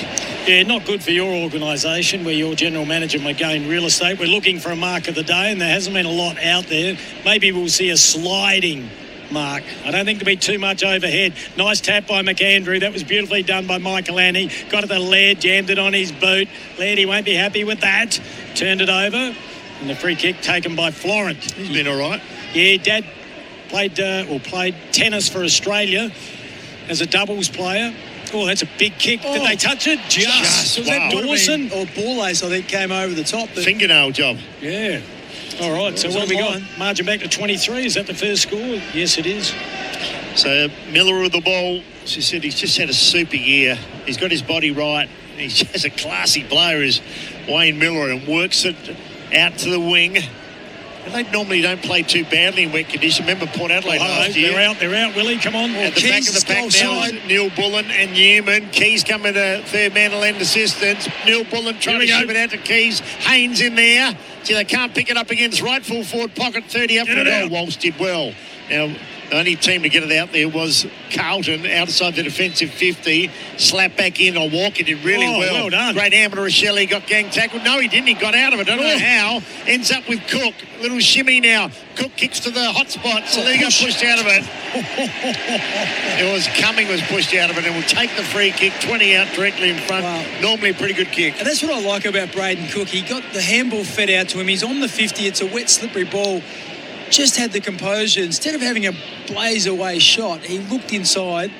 As we see, some of the Carlton player down at the moment, but he looked inside, saw Isaac Cumming had a couple of metres of space, and then was able to put it to advantage. And the two Carlton players were desperate to try and spoil it, and they just cannoned into the back of Isaac. 3 straight goals to Cumming this year. Look at the side. They've got 11 changes from the last time they played Carlton this time last year. And it's McGovern, is it? Shoulder.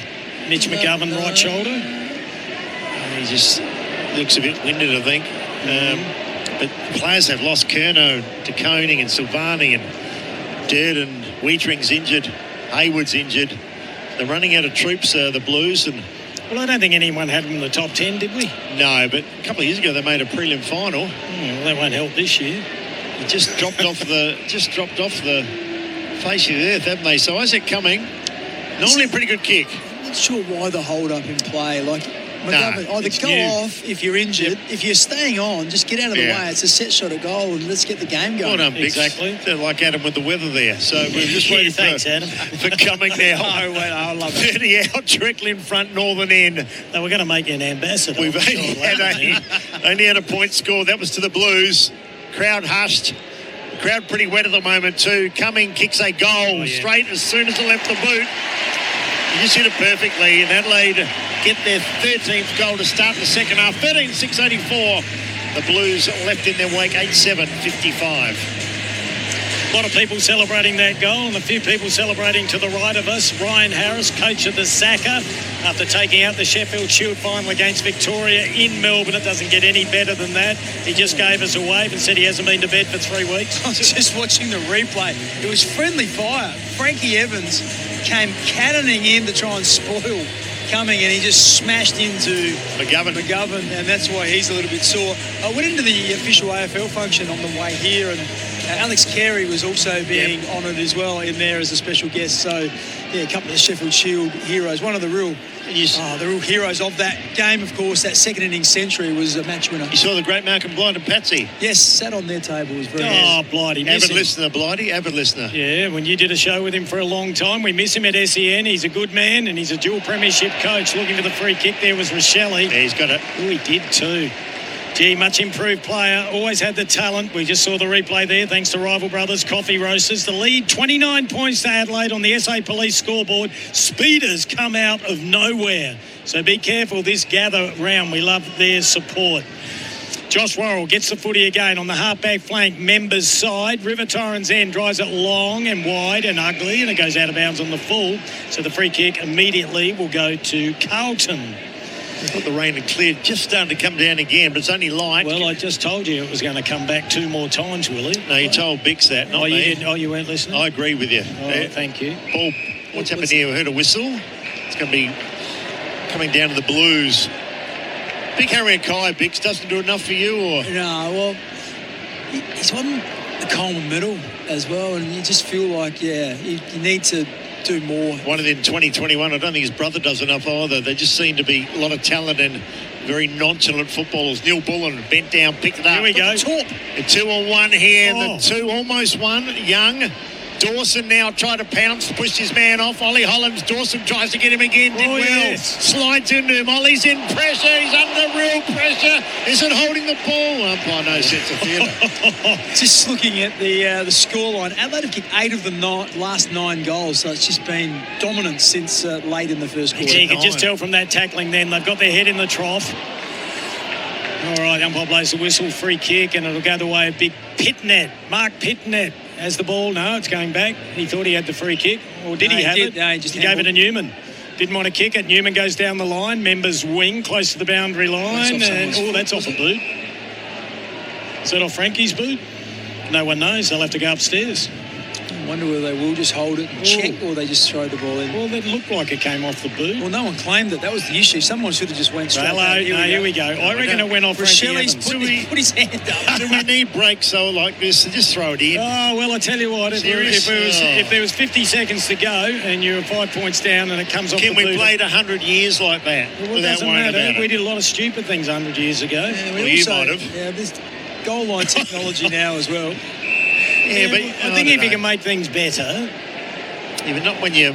Well, they should know straight away the man watching the TV upstairs, little man up there, should be able to bang. I thought he responded fairly That quickly. one was quick, yeah. We had one the other week. Far be it for me to be the voice of reason, Willie. Oh, you normally are. You're not too bad. Pix is there too. The on your day, do all right. Here go the Blues now. They run towards 50. They go make something of this. Evans. It's a low worm burner towards Byrne. He couldn't pick it up, the young man. Big tackle applied by Michael Annie. And Michael Annie brings his man down. That was Elijah Hollands. Come on, Willie, get something happening here. It's been a really slow start to the second half. Dawson had that beautiful second quarter. Well, could have been a free kick to Boyd off the ground with Rankin. Haven't seen much of him in this game. Keys wins tackle. Too high. Carroll wins a free kick. I'm not sure what he's remonstrating about. He only ripped his head off. Well, because he nailed it. He went round behind. That wasn't the highest tackle I've ever seen. We just had a look at the replay. But he's got the free kick. And the ball goes down to ground level. They're inside 50. Kemp's got it. That's holding the ball. No, it's free kick against Josh Worrell. He just cannoned into the back. Is that Williams or? Yeah, Williams. It's like Williams. Zachy boy. And I'm not sure it was a realistic attempt to mark. I think he got there late. If we watch the replay coming up now, maybe he did touch the footy. No, but the umpire said, jumped into his back. He's a little bit sore. This will be interesting now, boys, with goal kicking. Willie, you kicked 100 in the under-19s for North Adelaide, but those that don't run in a straight line and the ball's slippery, and being the yellow football's always more slippery than the red ones. Yeah, wet days, I think Jason Dunst always says just run straight. Yeah. Kick Blighty says always often aim for the right-hand post if you've got a bit of swing in your kick. Well, Blighty had an arc the way he kicked. He ran pretty straight. No, he ran straight. He didn't run round. Lance Franklin ran round a bit. Yeah, most left footers do. So Williams is normally a pretty good kick, and they need this one. They only trail by 29. Not bad off the boot. Gone right through the middle. So the margin back to 23. So, boys, the game is well and truly alive. There's just not much happening. Now there's a blue happening. Rochelle and Williams. Yeah, I think Zach Williams upset a couple there, saying he might have played for that. Oh, okay, they weren't happy. Might have put a little bit of mayo on it. Right. What do you think, Biggs? When I first looked at it, I thought it was a free kick. Yep. But then I watched the replay and it wasn't quite as bad. Here it is. I'm not sure that he touched the ball. If he had spoiled the footy, it would have been all right.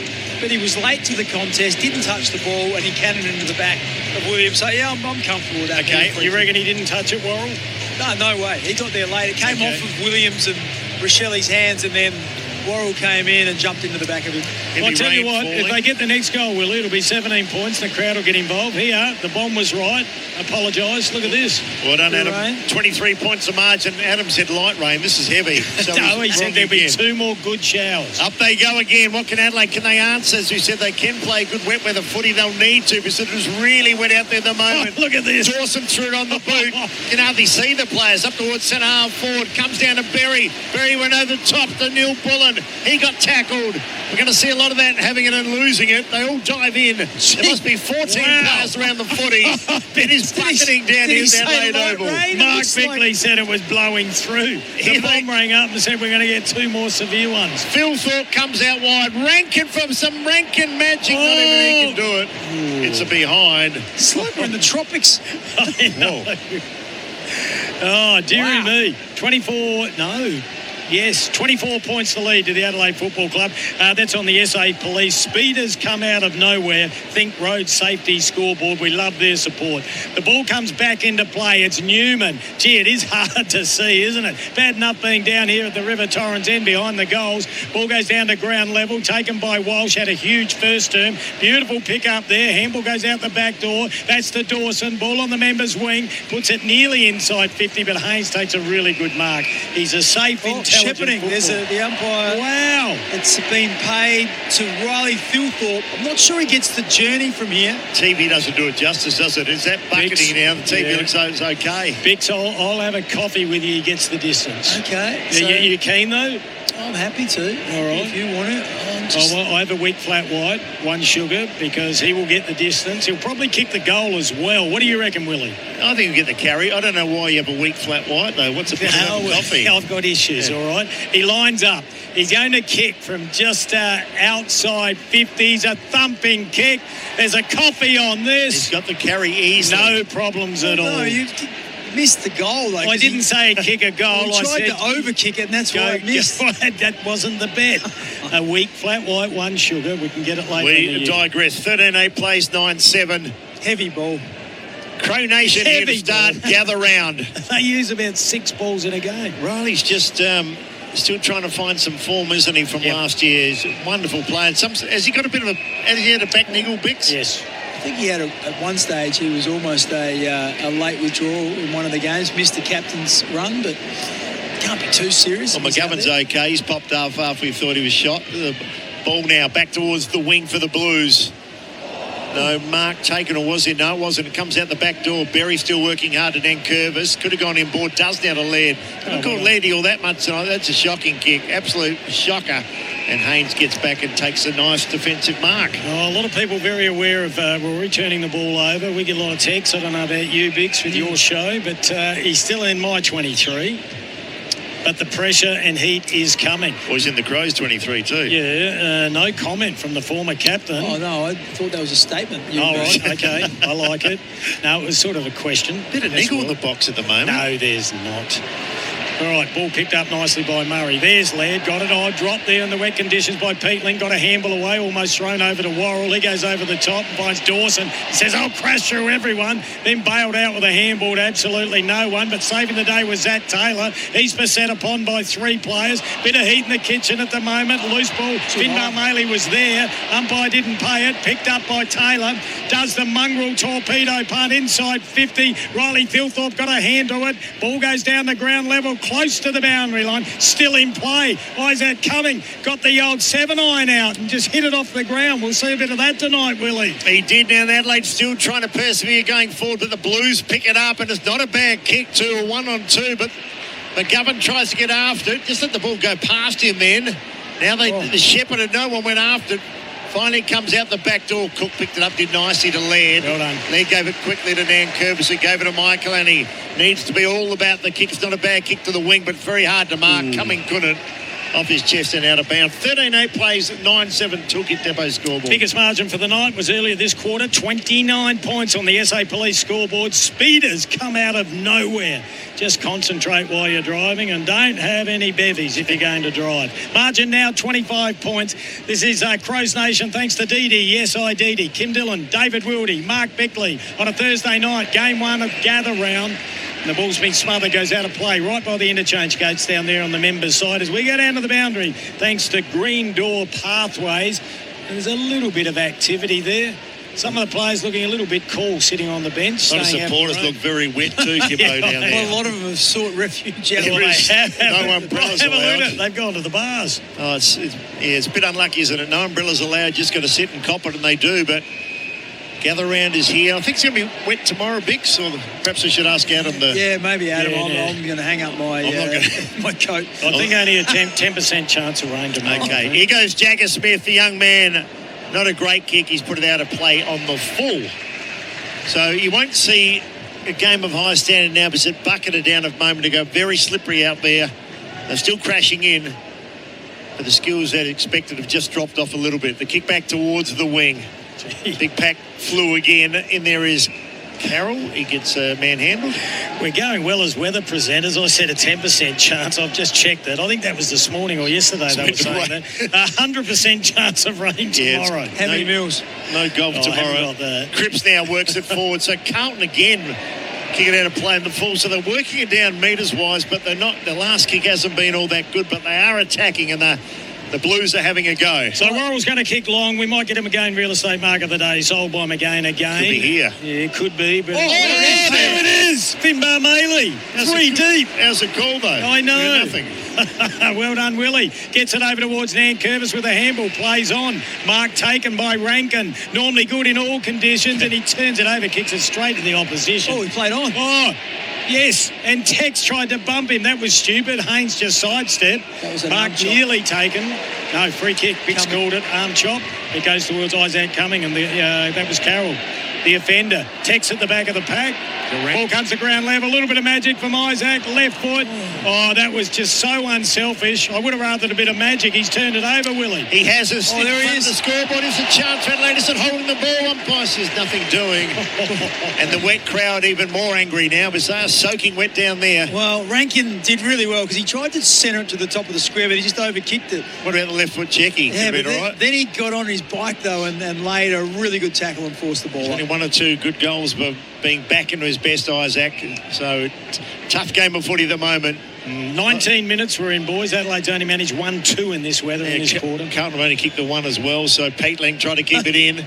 Shoveled it back to Rochelle. Gee, got rock and rolled. Hit hard there by Ollie Hollands and went out of bounds at the full. Yeah. So it's interesting. Peatling was there with his arms out, sort of appealing for it to be deliberate out of bounds, and the ball rolled in, stayed in, so he then had to pick it up. So Ollie Hollands with the footy. Just goals have slowed to a walk. Back towards Big McAndrew. The big fella went up and down. Oh, was that Finbar? Couldn't complete the mark. Comes to ground now. Pitnet in there. So to Rochelle. He's had a super game tonight. Zach Taylor's been a bit quieter, but nice hands to Peatling. 60 out from goal. Comes towards Phil Thorpe. Lands in right on the boundary line. Cowan last man to touch it. Walked over the line. Umpire said he walked over the line legally. They'll throw it in. Just having a look at our pre-game predictions, we may be around the money. Yeah. The Big Willie and I went 38 points Adelaide. Bix went 35. Margin 25 at the moment. Biggest it's been was 29 earlier this quarter. We're going to throw in the right forward pocket. Ball goes down to ground level. Finbar Maley won the tap, then tries to do the roving. Paddled the ball out. Couldn't get it out to anyone. Walker went without it. It looked convincing, but he didn't have the football. Then a little sneaky kick came out from Haynes. It's about 50 metres away from Adelaide. This is like under 10s. It's just I know. 30 players around the ball. 60 metre in the 60 metre range. Yeah, and whenever it moves, it's just a hub of players around it. Yeah, but if you're up in the coach's box, it's all about territory, is it? Just trying to just do the simple things, move the ball forward, just keep jamming it on the boot, soccer it off the ground. Well, that's probably the issue with Adelaide at the moment, just overusing the ball. They're just handballing. And they had 3 handballs there and then turned it over. Peatling slipped over and then got caught holding it. The old Port Adelaide theory, just get it and kick it. Kick it forward, gain territory rather than over-possessing. So Carlton have it. They're going to the southern end this quarter. McGovern got in there, Michael Annie as well. Pushed out, there's Byrne, ends up with Harry Mackay off the outside of his shoe. Wasn't a great kick. Worrell now got dragged down on the tackle. Back to Ollie Hollands. He's tried really hard now to Chera. His 150th game, slips out towards Mike Laney. Put it on your boot. It really is tough conditions, though. They're just like a cake of soap. If they haven't scored, the ball hasn't changed. Well, we just saw Carlton do exactly what Bix was talking about Adelaide's been doing, and that's overusing the ball. You just got to jam it on your boot, get it inside 50. A little bit of surge football. That is a shocking kick from Adelaide. Who was that? Michael Laney. That was a stinker. The ball went down the line, and Nick Haynes, he plays on quickly. He knows what to do. He just kicks it long, tries to get it inside 50. It went through the back of the pack. Worrell gets a dinky kick away, and he turns it over. So the ball will come back in. Ollie Holland's been one of the better players for Carlton. I want to get some numbers back, Adelaide, just filling up some gaps. So he's not going to get cute with this one. He goes to the right forward pocket. He's looking for Cripps. Beautifully read by Braden Cook. He puts another one out of bounds on the full. Yes, he does. That's 2. Yeah, they're both teams playing the boundary lines. Don't want to go through the centre. So it's going to come back now. Carlton with the footy. A run round from 60. Kick to the... That's a good kick. McGovern comes out. So too Harry Mackay. Zach Williams in there. So do Elijah Hollands. Carlton a real chance here if they can kick towards goal. They do. And touched on the line. So Carlton players had arms out everywhere saying, Jagger, what about me? I want to see someone get outside the back of the pack here, back of the zone. Everyone's pushed up. I want to see Rankin in a little bit of a race for pace. Get a little bit of excitement into the game. Nankervis brings the ball back in. I'm not sure if it's going to happen. Goes off the side of the boot a little bit. Not a great kick. Big spoil there. That was by Walker. Well done, Texan. But he handled it to the opposition. Jagger Smith gets it. They're going to have a shot from outside 50 off the side of the boot. Out of bounds on the full. Who was that? Was that Elijah Hollands with it? Yeah, Elijah Hollands. There, number 20. They've been pretty good this year, the Hollands boys, for Carlton. Ball comes back in from Adelaide. It's Devon's a good player too. Yeah, 60 away. Now it comes inside 50 again. Frankie Evans was there. That was absolutely brilliant by Josh Worrell. Picked up by Laird. Does a mongrel screw punt to the outer side. Where's that loose player for Adelaide? That could have been out the back, but it's not the case. Taken by Cowan. He goes down the line, and a nice mark taken there by Ollie Hollands. What's the Holland boys' stats? Bix, we get a chance. They both... Particularly Ollie, I think, played a really nice game. Bix, I've got them all here for you if you just want to scroll up there. There we go. Elijah's had 13. Where's Ollie? I thought he would have had more. Burn now towards pit net. The big man took a long while to get down and pick it up. He did another fumble this time from Cripps. Goes out of bounds. 13-8 to 9-8. The margin 4 goals.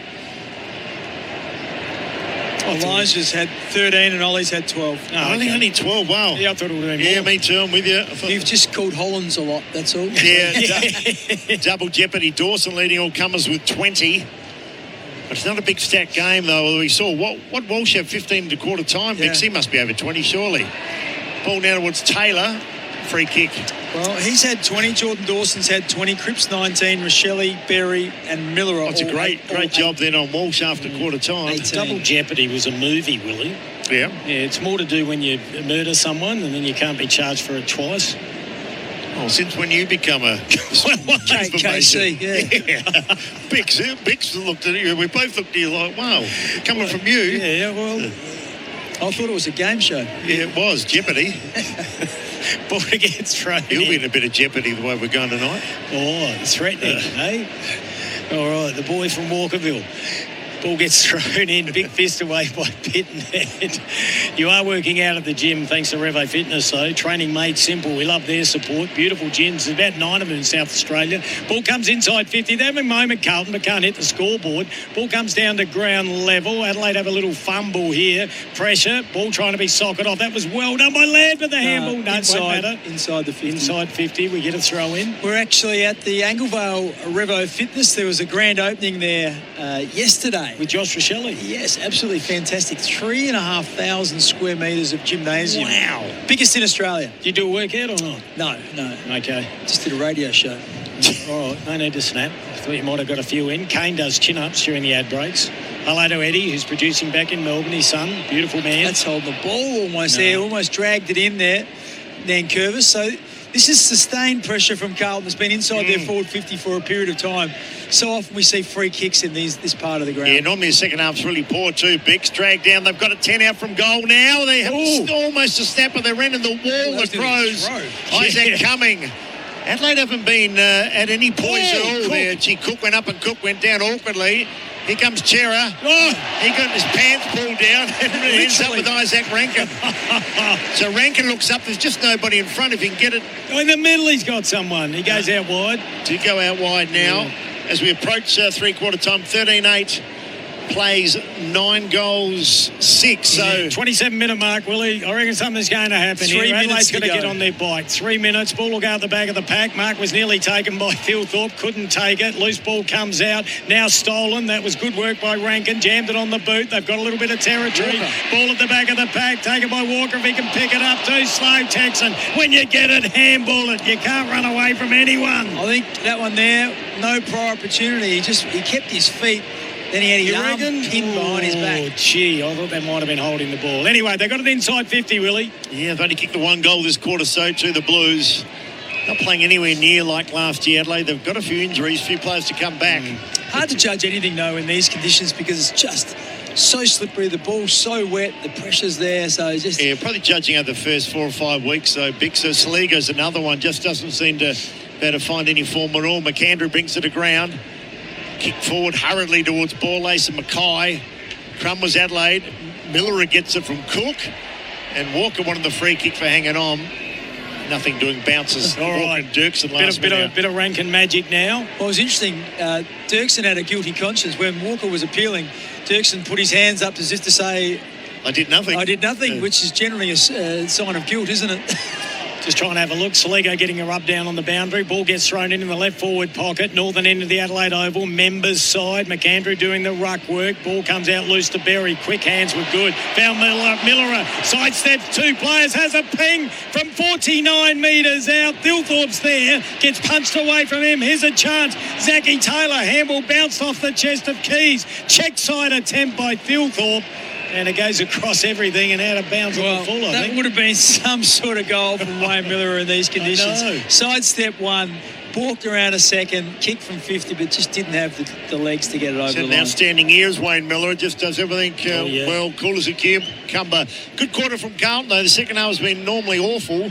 And they're hanging right in this game too. Adelaide have it inside their forward 50. Only a few seconds to go, you think, in this quarter. Ends up with Phil Thorpe. He just can't get a handle on the footy either. Neil Bullen had it, lost it. Crows now through Berry. He also had it, lost it. It's slippery as anything. Nan Curvis.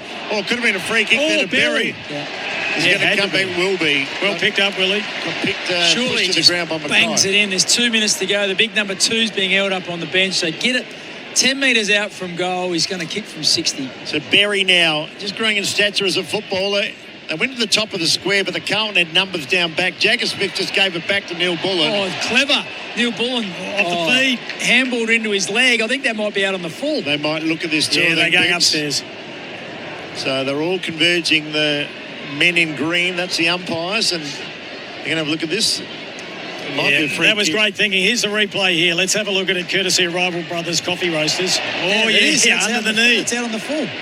So Adelaide will get the free kick. Tough one, though. Any kick is tough. Neil Bullen straight away. Yeah, so clever. Yeah. So clever. Just handballed. He was about to fall out of bounds himself.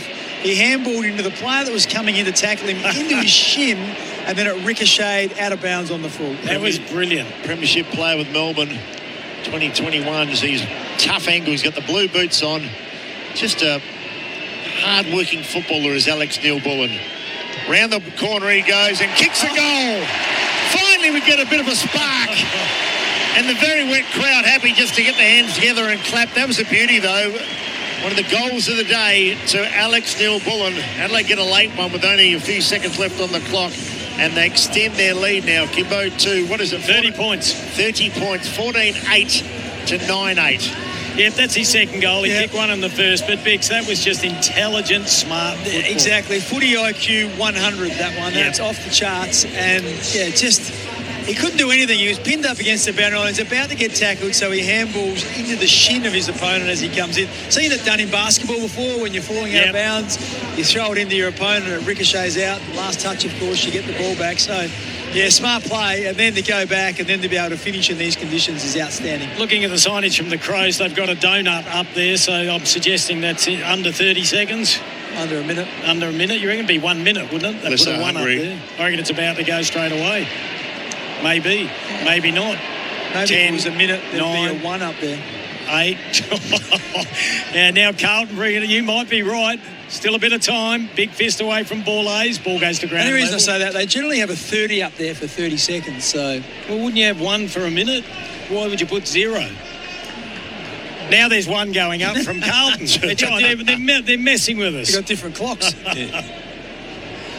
Sorry, Willie, I thought you were going to go then. Miller had it, lost it, gets wrapped up in a tackle. Frankie Evans down at ground level. Ball's still alive, about 40 metres out from the Carlton goal. Adelaide will be happy with the siren. They'll like to go in leading by 30. What are we thinking crowd-wise? Hard to say. A lot of sought refuge at the moment. Probably mid to high 40s. 45 and a half. Yeah. Is that good or disappointing? Miller now kicks it back to centre half back. Oh, and almost a good mark to Cowan. Ends up a Walker. Couldn't get it. Taylor took too long. Three of them grab him down. It's got to be holding the ball, Wildy. He didn't realise there was a player coming behind him, and is it Holland? It's a strong man. They had three sitting on top of him. Now a high kick in the pocket. Harry Mackay can get a jump at it. Should take the mark. Has Harley taken one tonight? Hurry kick goes out wide. Actually landed. Got an A-grade bounce. For Adelaide. Yeah, could have gone out of bounds. Walsh, who had 15 to quarter time, been quiet since then. Here we go. Here go the Crows, though, but Carlton have the numbers down there. Boyd hurries it on to Florent. Florent knows there's not a lot of time left, so he goes to home. Cummings got to come from behind his ball. He didn't. Almost to mark the pit net. So it sounds as Carlton have a flying shot at goal. It doesn't matter. No score. Will not be a score, but low scoring quarter. 14-8 plays 9-8. Crows lead by 30. Well, I tell you what, Matthew Nix would have not been happy if Mark Pitnett had taken that mark when there were so many defenders down there, including McAndrew, and only 10 metres out from goal, but it wasn't the case. The Crowies leading by 30 points. That's on the SA Police scoreboard. Speeders come out of nowhere, take care on the roads. This is AFL Nation. No, it's not. It's Crows Nation for Didi. Yes, I Didi.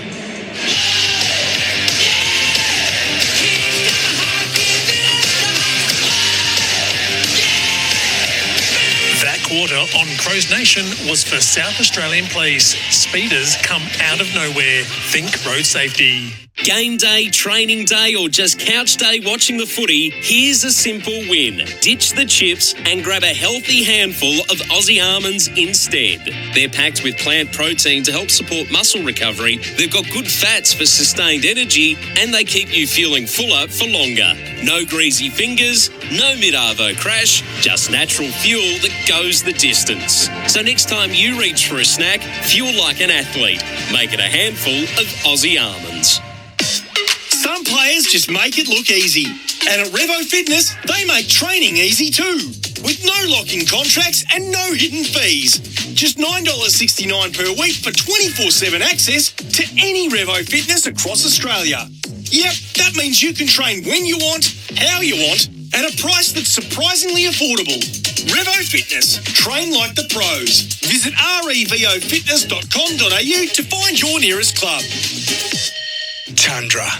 Toyota's flagship truck is here with our most powerful performance hybrid engine, undeniable Toyota quality, and a 4.5-tonne brake towing capacity. It's ready to work hard and play harder.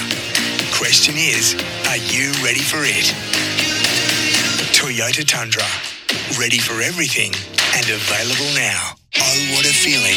Toyota. Check Vehicles Owner's Manual and Toyota Basic Towing Guide before attaching loads. AFL Gather Round returns to South Australia from the 9th to the 12th of April. And so does the Festival of Footy. Go beyond the game with over 100 events and special offers across SA. There's local markets, watch parties, live music and opportunities to get up close to your favourite footy team or player. Bounce around the Barossa with free daily hop-on, hop-off shuttle buses stopping at cellar doors and restaurants throughout the region. Explore what's on this gather round at southaustralia.com/AFL. Ugh, that's enough to send shudders down anyone's spine. Did you know termites cause more damage to Adelaide and Australian homes each year than fire and flood combined? That's over $1 billion. But there's a simple solution. Start with a visual termite inspection from SA's leading pest control specialists. Your team from Murray's. No worries. Go to murraypestcontrol.com.au. For 185 years, Elders Real Estate has been embedded in the fabric of our country. So when it's time to buy or sell in your part of Australia, you need a trusted name. Someone who knows Australian real estate like no other. Who understands that it's not just a house. It's your past. It's your focus. It's your future. Someone with a network that runs deep right across Australia. There's one name you can rely on. Elders Real Estate. Installery.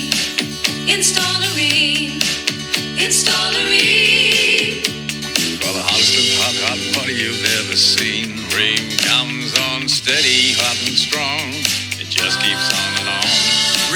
Ambi Heat, the advanced energy-saving heat pump that's made in Australia. Install a ring. Accept nothing less than Australia's best. 2026 is the year to upgrade to your ultimate fishing weapon. And Bar Crusher, Australia's leading fishing boat builder, has the perfect weapon for you. Come see for yourself and check out the most advanced plate aluminium fishing boats on the market with industry-leading design excellence and quality. Find Bar Crusher boats at Pacific Marine and RV, 8 Tapleys Hill Road, Royal Park. Or build your dream boat online at barcrusher.com.au.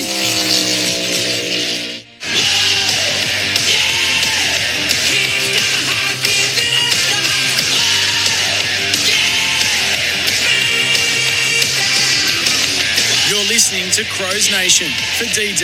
Yes, I DD this footy season. Cook kicks to the hot spot. Saliga pushed out of it.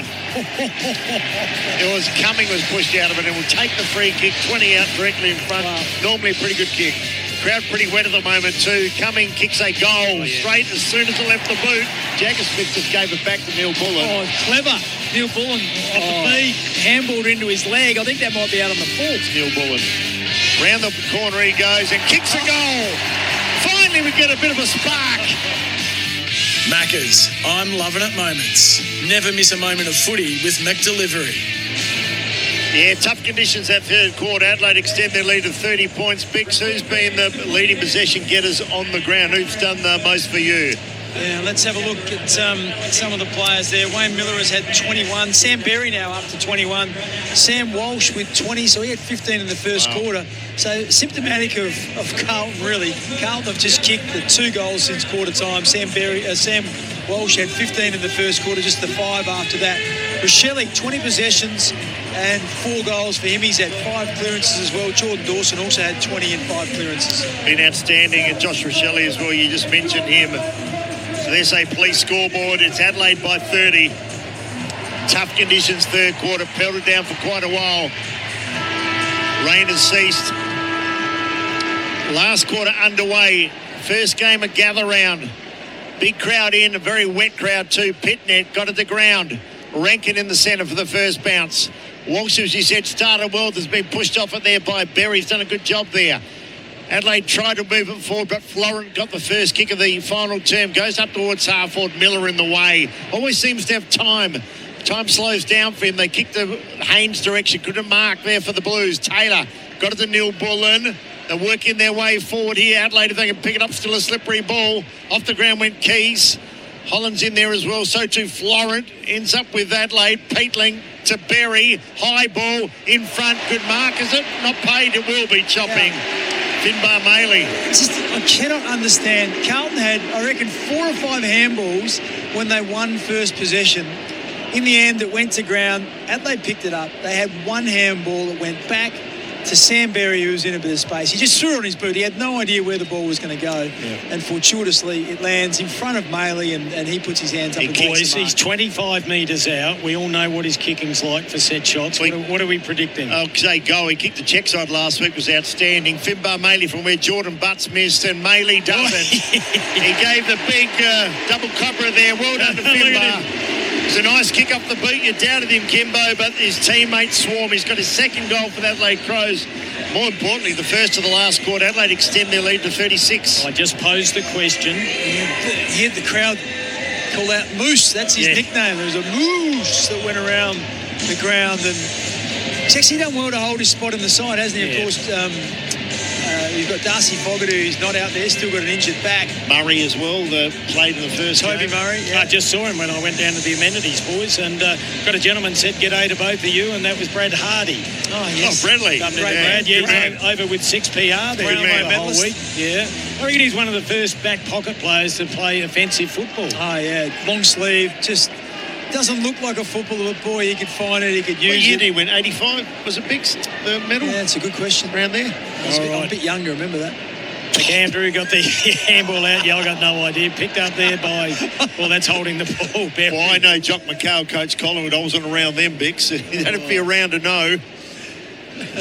Come on, Kimbo. Take it away. Sees it back to me. I just wanted you to finish. I was being polite. no. Ollie Florence got the ball. It went for a bounce, and he's lost it. Berry applies some pressure, then picks the footy up, runs away from him, but he slipped over. Handball doesn't quite get to Zach Taylor. He tried to paddle it forward. Keys played for a free kick. Very theatrical it was. Berry gets it again. Ball goes back to Isaac Cumming. On the outer wing, drives it long, but a safe mark's been taken by Dirksen. Dirksen goes short now. Sam Berry's might be figuring Mark Bickley's votes. And he stood Walsh a little bit too during the game, and Walsh has dropped right out. So Cowan with the footy for Carlton. They're going to the northern end here. Rain has stopped, but conditions really greasy. That's another out in the fall. We've seen so many of those today. 15-8 to 9-8 if you just joined us.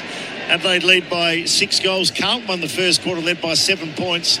Adelaide kicked 7 of the next 8 goals. So it's been one of those days, but Crows have found a little bit of form. Dawson jumped high, jumped early, didn't take possession. Free kick. He's going to Carlton, is it? Yeah. I thought he... Pitnet. 3 players with their hand up. Claiming it. Dawson had no impact, jumped on Pitnet. So Mark Pitnet with a footy. They've only scored 2 goals since quarter time, the Blues. Michael Annie went through the pack, gave it away, coughed it up. Frankie Evans looks at the goals at the northern. That's a beauty. And Carlton to get the answering goal. Finbar Maley scored 1 and they answered through. Frankie Evans, nice kick too, nice goal. 15-8 to 10-8. Blues won't go away. So just the 3rd goal since quarter time for Carlton, just the 1 in the 3rd quarter, now 1 in the last, and they had 1 in the second. So after what was a really bright start, just haven't been able to maintain that scoreboard pressure. That was an errant handball from Michael Aney. It was over his head. Once again, you just wonder with the wet, slippery conditions when you're deep inside your defensive 50 why you might just put the boot into it, but instead he tried to handball. And he ended up paying the ultimate price, brings it back to 30 points. Been a really difficult block of games for the Adelaide Footy Club, starting with Collingwood, Western Bulldogs, Geelong, Fremantle. Carlton tonight, if they win this one, they go to 3-2. Then they take on St Kilda. In Brisbane, isn't it? Yeah, I think they'll be pretty happy to turn after the first 6 at 3-3, given the injuries they've had. Cripps gets the ball, jams it on the left boot, goes just outside 50, but a good mark taken by Rory Laird. Now, hit a target, Lairdy. He's looking around everywhere. He doesn't like having to bail out with a long kick because he's not a long kick. But that's what he does. Ball goes up high. Underneath it there was McAndrew. He couldn't win it. Comes down to Walsh. Now goes back towards Cowan.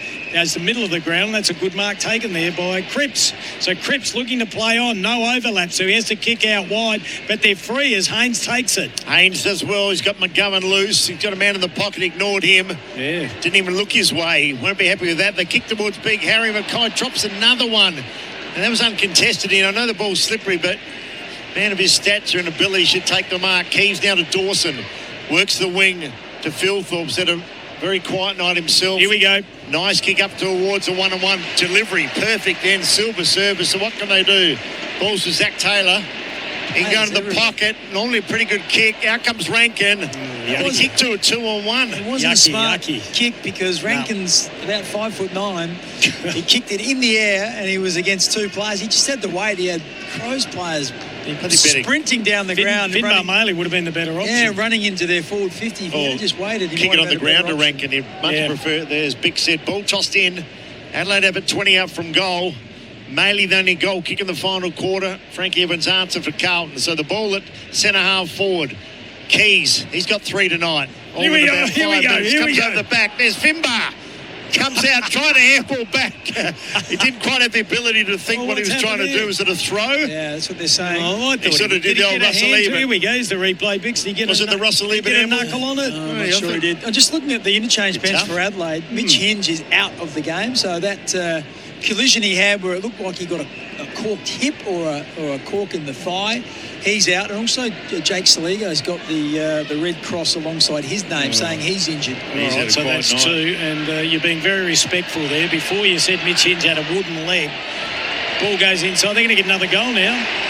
Harry Mackay's taken it right in the goal square. Even Harry can't miss this. He plays on around the body, whacks it through. Margin back to 24, boys. We're at the 7-minute mark of the last quarter. I don't want to try and put Mayo on it to get everyone excited, but they're within reach. Well, Fossey be pleased, Bix, because their second halves have been their Achilles heels. They generally fall over. Tonight they haven't. They've done pretty well. Good, very good first quarter. No, it's not, but I mean, they're probably not going to win the game, but they've certainly kept themselves in the game. I think so as well. And then, in the second half, it's been a real slog. And in some ways, that helps them because they are that contested team and they wouldn't have wanted the ball to be dry and moving quickly. That's what it looked like in the second quarter when Adelaide got right on top. So, yeah, they've fought it out. You can't ask for much more than that. Everyone out there still having a crack and they're still pushing forward. They're outscored Adelaide so far in this last quarter, so they'll keep pushing, I'm sure. Umpire throws it down again. Berries, which has been really good. Got the handball out towards Big McAndrew. He did. He heard you, Kimbo, from a long way up rank and just got to get him in the game. Just shrugged the tackle, kick towards Keys. The ball slithers and slides to him. Now on the burst here. The Crows with Neil Bullen towards Rochelle. He's just dropped out of the game a bit, but had a very nice game. Off the ground was Rankin. Out of play, about 30 up from the goal. Southern end, right full forward pocket. Sometimes you need to be selfish. Well, yeah, that one there, like he was breaking through the 50, probably run the 40, and he tried for a dinky little pass, which was tried to thread the eye of a needle and just slid off the side of his boot. Well, 5 years ago, we would have had a shot third quarter and that last quarter. I think get back to what you do best. Here he comes. He heard us. And it's touched on the line by McGovern. Would have been a great goal to Isaac Rankin. It's a behind. Adelaide 15-9. Carlton 11-8. Good signs, though, because he's just starting to find the footy around stoppage. So he's had 3 disposals in the last little bit, getting his hands on the footy. Jordan Boyd brought the ball back into play, went short to McGovern back here at the Adelaide Oval where he played for the Crow. Nearly in the game real estate mark of the day. It's been paid. McAndrew. Yeah, big McAndrew. There we go. Handball, just getting better every week. Little handball to Miller, a little sidestep. Now he drives it in long. Walker. Got his hands on it. Front and centre was Benny Keys. Didn't get near the footy, but it was copybook. Umpire blows the whistle. We'll get a ball up 30 metres out directly in front of the Adelaide goal, and the Crowies are kicking to the River Torrens end, and they lead by 25 points on the SA Police scoreboard. Speeders come out of nowhere, and a clearing kick by Carlton. Adelaide have the numbers, not the football. Picked up there by Neil Bullen. Normally makes good decisions. That one wasn't. Ball was smothered. Still alive. He's trying to win it back. Gee, big tackle there. Umpire blows the whistle. We've got a ball up. No free kick, about 80 metres away from Adelaide's goal. Still trying to find a bit of form, Adelaide. Saligo back out on the ground, so his day has not been done. Hasn't been done. Umpire waving the arms around might take it back. So what's that? Free kick Adelaide to McAndrew. Yep. He's been fantastic, really, the big fella. Riley O'Brien's papers might be marked while the big fella's playing like this. The kick up here we go. And over the back of the pack. You heard Kim Dillon say, here we go. They might throw. That might be. Come on. There was no pressure there. Newman let it go. Absolutely no pressure. That was about 8 metres, wasn't it? He fumbled it from about 8 metres out. He had no intention of keeping it. Wow. Okay. Thought that was pretty obvious. He was given the benefit of the doubt. Newman brings it in. It's a nice-looking kick, looking for Haynes. Doesn't drop too many, no matter the conditions, and takes a really classy chest mark. Will nominate it for McGain Real Estate Mark of the Day, but it will not win. Ball goes long down the outer side. Everybody up. Ball at ground level. Berry was doing the high flying. Taken nicely there by Worrell. Woozer. Carlton fans wanted holding the ball, and they're going to get it to Patrick Cripps. Just playing a little bit Hollywood fancy at the moment. Yeah, they're trying to dodge around. That one there, he had 3 opportunities to handball. He still kept dancing around until he got caught. Williams kicks it long. It's inside 50. This would take it back to 19 points if they could jag one. He's been everywhere, Alex Neil-Bullen. Forces the ball over the boundary line. Margin back to 24 points. Behind. On the SA Police speeders come out of nowhere. Think road safety. This has probably been Carlton's best performance for the year. I know they beat Richmond, but the other 3 games got smashed by Sydney and let other games go to Melbourne and North Melbourne. They've been in the game tonight. Bickley looked like threatening to be blown away, but they've somehow stayed in it. Yeah, well, they've had some moments, haven't they? Like they found themselves behind and they got that's high. They got back in front. Free kick, Nan Curtis. Now they're still battling away, but just... Dawson disappeared after the second term. Yeah, a lot of players have been in and out of the game. Rochelle had an outstanding first half, although he's had a pretty good game. Walsh 15 to quarter time, then only 20 to three-quarter time. Rochelle had 4 goals 5 minutes into the second term. Yep. Ball goes in the midfield. Adelaide might be a sneaky chance here. The ball paddled forward. That was beautifully done. Gets out to Berry. He's on his bike. Handball went to Saligo. His was really good. Rochelle could have had a shot. Got a handball to Keys. Put him under pressure. He's dispossessed by Cowans. And I reckon Rochelle could have been selfish then. And he should have been selfish. He might have had 5. I tell you what, Ben Keys is standing standing there. He just put his arms down. He's looking around as if he needs a free kick. Why did he need a free kick? No free kick there. I'm not sure. He's still got his arms out remonstrating. He's not happy at all. Play footy. He had the ball and he got tackled. I've got a feeling he might have thought that Shelley kicked it to him. And it was actually a handball. Because he's... But he didn't mark it, though. He got bumped straight out of his hands. He got it on the full. I think he honestly thought he'd taken a mark. Come on, Ben, what are you thinking? Well, I hope he gets interviewed over that one. We got no idea what he was doing. It didn't look sensible, though. Ball on the members' wing, goes down to ground level. Peatling, was he tunnelled? No, umpire said not. Chera got the handball out. Nick Murray doing his job. He was nearly going to get a free kick as well. The ball is paddled out to Nankervis. That's holding the ball, I think. Or was it high? No, it's holding the ball. If it wasn't high, it should be holding the ball. It's a ball up. A ball up. All right, we'll take that. I don't know, Bix, what to make of Adelaide's form, though. I mean, they're going to win the game, you'd think, unless something miraculously changes. But that's close to almost there. How are you seeing their overall form? Yeah, and the umpires saw it the same as me there. That was lack of intent to keep it in. Oh, look, it's just not sort of firing off all cylinders. Not disastrous, but not brilliant either. Oh, that's a nice mark. Has it been paid? Big Harry, no. Once again, it slipped out. The crowd have found their voice because he free kicked the ball ace. Come on, Willie, get a couple of goals happening. This is Crows Nation. Okay, so ball ace with the footy at centre-half back northern end. He's been okay since coming back into the side. Had the big jobs. Last week, Tracy, this way, Mackay. Here we go. Ball spills out. Adelaide haven't made the most of the Rankin. Was really good to Dawson. Here we Goes go. by hand to Zachy Taylor. Taylor now. He's got the man riding shotgun. Didn't see him coming up his line. What are they doing? Holding the Stupid ball. handball. 5 handballs in a row. Oh, players dearie ahead me. of the footy screaming for it. McGovern out wide to Boyd. So Michael Voss, I think, be happy with the resilience tonight of his team. As we said, it'd be unlikely win. Burn with the footy. But gee, Adelaide have made some real clangers. Burn the left footer. Kicks towards the head of the square again. Up went O'Keefe, the big fellow. Gee, Michael under pressure, threw it towards goal. They want deliberate, and they don't get it. If Newman wasn't penalised, Michael Annie can't be. Yeah, it's interesting. As the game's got sort of wet and slippery, it's almost like Adelaide have lost a bit of interest. It's like Carlton are happy to get some mud under the fingernails. Adelaide, not so much. They're still trying. I'd agree with that. Still trying to play dry weather footy. Still trying to be a little bit lairish and play with a bit of flair, but just not really suiting the conditions at the moment. They did get out to a 39-point advantage in the third term. The margin only 23 now, and once again, Carlton pushing forward. I think free kick Carlton, So that's going to go the way. Which Holland's that? Is that Ollie? Ollie. Yeah, it is. Been pretty good. Let's have a look at the replay. Biggs. Oh, the arm around. Oh, he was trying to hold his arm. I reckon the umpire might have got a little bit con then.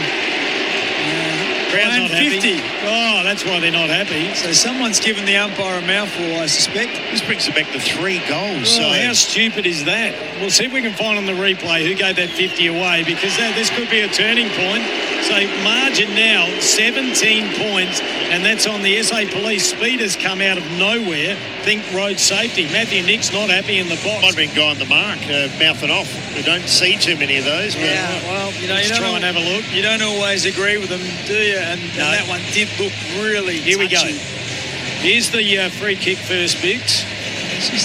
Michael Aney was the offending person. So to me, that was a mark. Well, it's interesting. There's another umpire who had a perfect side on. He's saying, look. He was Michael Aney. Oh, what? That way, he didn't even swear. He's saying, look at the scoreboard or something. Oh, my God. Get some consistency in that rule. We haven't seen it for 2 years. No, that hasn't been around for a long time. That is rubbish. I think Big's comment, though, about getting your fingernails dirty is exactly right. Adelaide are playing dry weather football and Carlton having a go. Ball back centre field, though. Adelaide's got a chance to clear if they don't overuse the football. This time Berry just jams it onto the boot. It's a terrible kick. It goes just outside 50. Thilthorpe was there. Good tackle by the Texan. Loose ball goes down to ground level. Zach Taylor was there. Texan tried to steal it. Accidentally socketed. Straight to Carlton. They jam it on the boot, but the mark's been taken by Finbar Maley. Pump it in long. Give it to his Shelley direction. He'll get the crumbs. No, the mark's taken by Thilthorpe. The ball fell short. I'll tell you what, that's 50 metres, I think.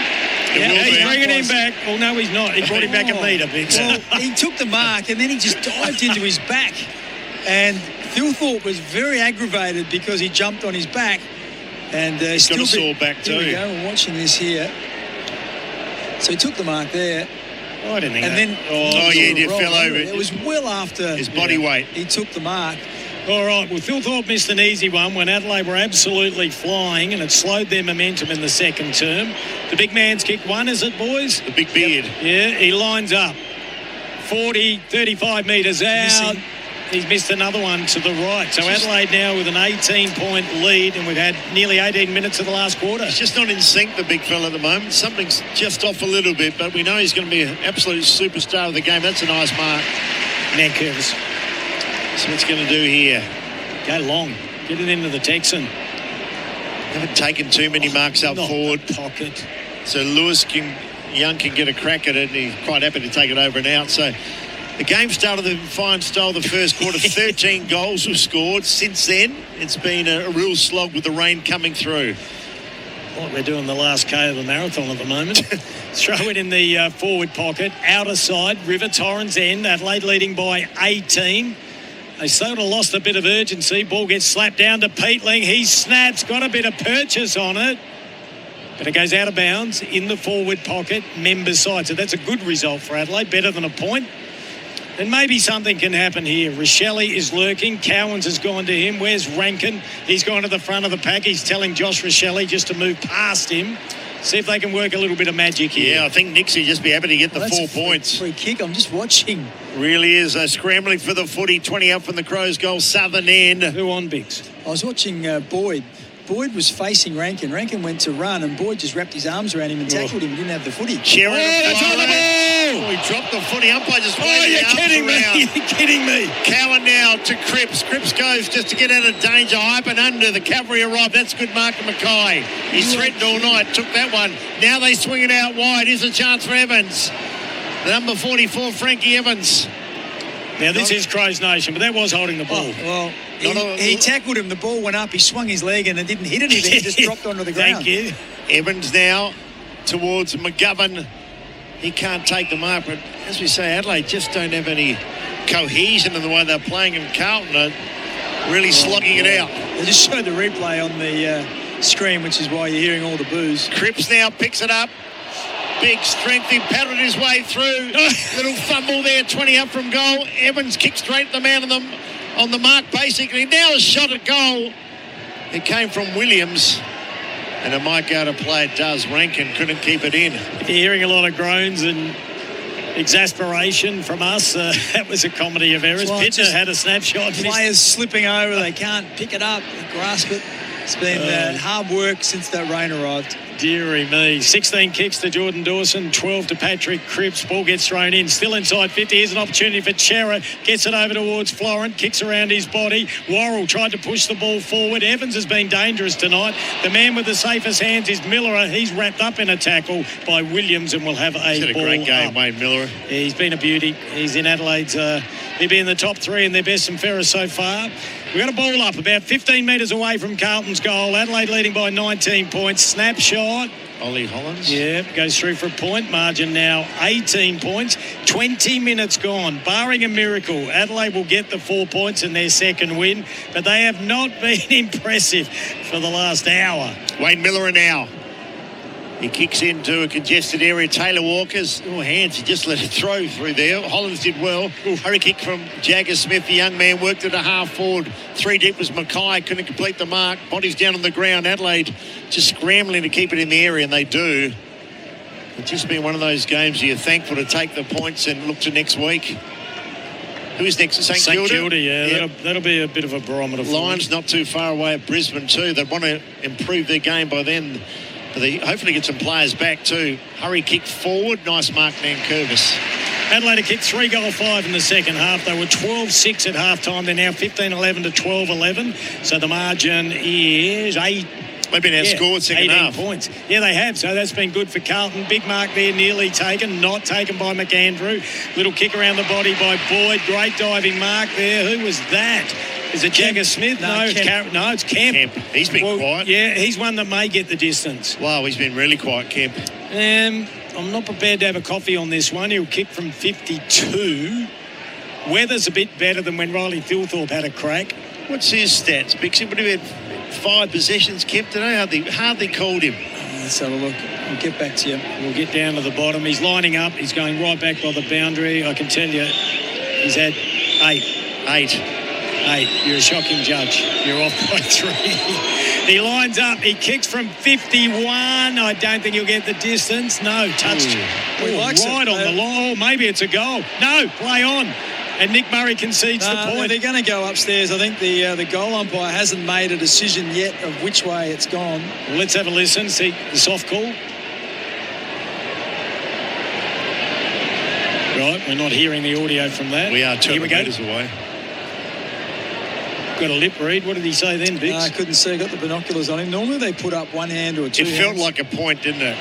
Oh, that's a point. Touch on the line. Yep, McAndrew and Braden Cook. Alrighty, minor score, so the margin back to 18 points on the SA Police scoreboard. Speeders come out of nowhere. This is Crows Nation, thanks to Didi. It wasn't an overly bright thing to do from the big fella in McAndrew because he jumped up and punched it back into play. 1.5 metres straight into the middle of the goal square. Thankfully, it went to Nick Murray, who then walked it through. So Murray with the footy, and Adelaide just struggling to score. Their forward line doesn't look potent at all. Here's a chance for Peatling. Got it from Walker. Now finds Saligo. Here we go. Couple of kicks out. Haynes guards the mark. Now they kick in the pocket. Nice kick. And Maley takes the mark. Who was that? That was Newman come running in to spoil, and he ran straight into the shoulder. Brick ball. Maley really knocked himself out. He's a big man, Big Finbar. He is. I want him to kick this just to see the celebrations again. He's wearing the number made famous by Simon Goodwin. 2 premierships in, I think, his first 19 games, something, Biggs. That's not bad. His first one was in his 10th game, so went on to play a whole lot of footy. Here we go. Finbar's got 1. And he got 2. It's not a bad kick off the boot. Oh, hit the post. So the big fella took a mark, and Newman still thinking, what the heck did I hit there? That was a big body. So against St Kilda, Finbar done enough to stay on the side? I think Fogarty is just going to wait and see how he pulls up, but he's not in sparkling form, Fogarty, so after having a couple of weeks off, it'll be tough. Adelaide get a chance. They go inside 50 again. Yeah, big fist ball comes down to ground level. Good use of the body by Saligo. Played for a free kick, and we'll get one. Just got the Guernsey tugged away from his body. That was against...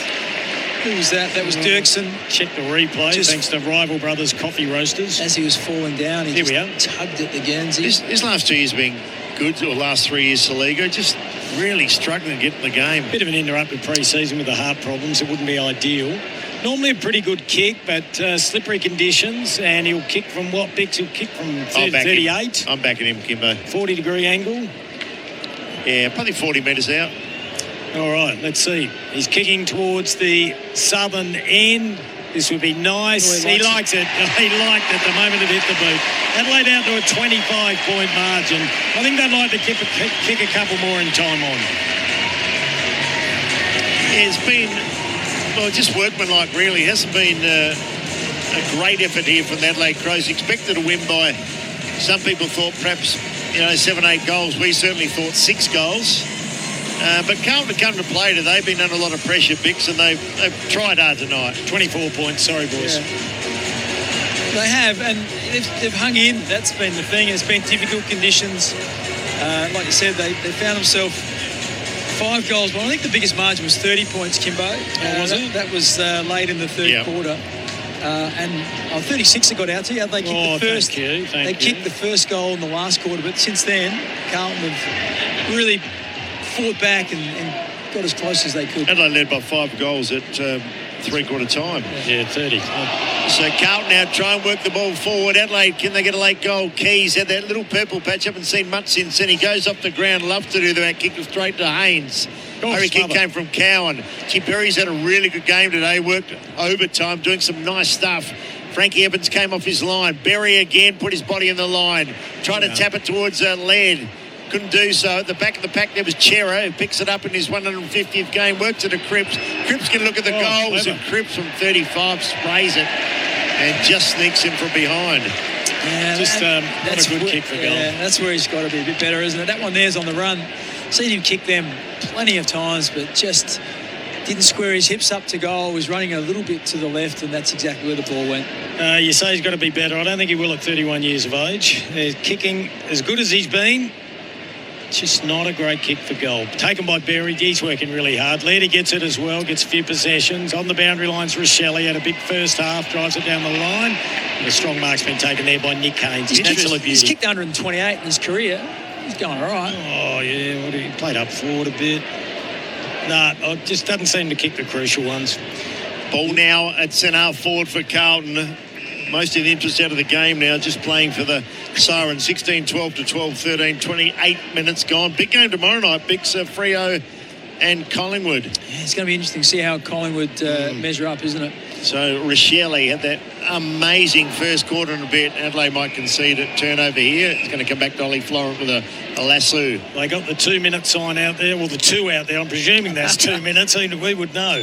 So Florent, pretty steady tonight. Kicks in the Mackay direction, pushed out of the contest, comes over the back of the pack. Nankervis going to pick it up. Worrell in there. Back to Nankervis. Spies something he likes, and it's Rochelle. Be interested in Bickley's folks tonight because Miller and Berry have been good. Rochelle had that amazing start. Dawson's been in and out, so not many players have played the 4 quarters tonight. True. Here we go. The Blues now through Jagger Smith to Chera. Nice long kick to centre half forward. They tried really hard tonight, the Blues, but Adelaide have just held sway when they've needed to. Worrell, took his time. They had the bounce, put on the ground, kicks up in the Walker direction. He's dropped out of the game, Taylor, but he picks it up now. Here's a real opportunity. Rankin, have a shot, Isaac. Have a shot. He has a shot, and he kicks a goal. Could have done that 4 or 5 times. He's pretty happy. He's got 2. Isaac Rankin finishes off in style. Hopefully that kick starts his season. Adelaide get a late goal, as you said, Kimbo, and it's going to be a pretty handy win in the end. Yeah, 29 points the margin now to the Adelaide Footy Club. That's on the SA Police. Speeders come out of nowhere. Think road safety scoreboard. Is he working his way back into form? Yeah, absolutely. I think, one, you hit the scoreboard, you kick 2 goals as a small forward, that's always a good result. And just seen some things tonight. He's just found the ball a little bit more freely. I know he hasn't probably had the heaviest of tags like he has in the previous couple of weeks, but yeah, hasn't been sharp and hasn't quite been as devastating as what we've come to expect, but yeah, I think he's definitely moving in the right direction. It's Gather Round. It's the first game of Gather Round. Explore the Festival of Footy program at southaustralia.com/AFL. Rochelle in there for the ball up. Chera at the bottom of the pack, so we'll get another throw up. Have we seen the 1 come out yet? Yes, it is. There it is on the Carlton bench. So we're under a minute remaining. Can Adelaide get another one? It'd be nice. They need a little bit of percentage. Take all you can get. Ball at ground level. Trying to work his way through was McAndrew. Walsh had a blistering first term. 15 possessions, I think it was. Punch forward there. Goes down towards Thilthorpe. Handball went to no one in particular. It was stinky. It was a shocker. Loose ball taken by Jordan Dawson. Got it out to Laird. He kicks it straight to the opposition in Nick Haynes. He goes down the line on the outer side, and a good mark's been taken there. Ainsworth. By Ainsworth, who kicked a couple of goals in the first term, I think it was. He kicks long. The ball is touched, goes through for a minor score. So margin 28, is it? Yeah, 28 points with only seconds remaining. Adelaide are going to go 2 and 3. I'd just be happy to bank a win. St Kilda next week. Brisbane and Port Adelaide still to come. Hawthorn away in Tasmania, and I think North Melbourne here as well. So they get towards Phil. Thought they'd love to see the big man find a bit more form. Michael Voss's troops have tried hard tonight. Rochelle, he started. Can he finish it? It kicks back towards the wing. Taylor Walker picked it up, and off the side of the shoe, it just goes the distance. Like a rugby. That's a 40-20 kick in rugby league. And slips out of here, though. It's a free kick back to Carlton. Looks like Ollie Florent with the footy. There's the siren. Adelaide win. It was a bit of a struggle, but in the end, they won by 28 points. They'll be happy with that. They go to 2 and 3. Live to fight another day. St Kilda next week. Yeah, let's celebrate and listen to the song. Thanks to Tobin Brothers, celebrating lives every day of the year.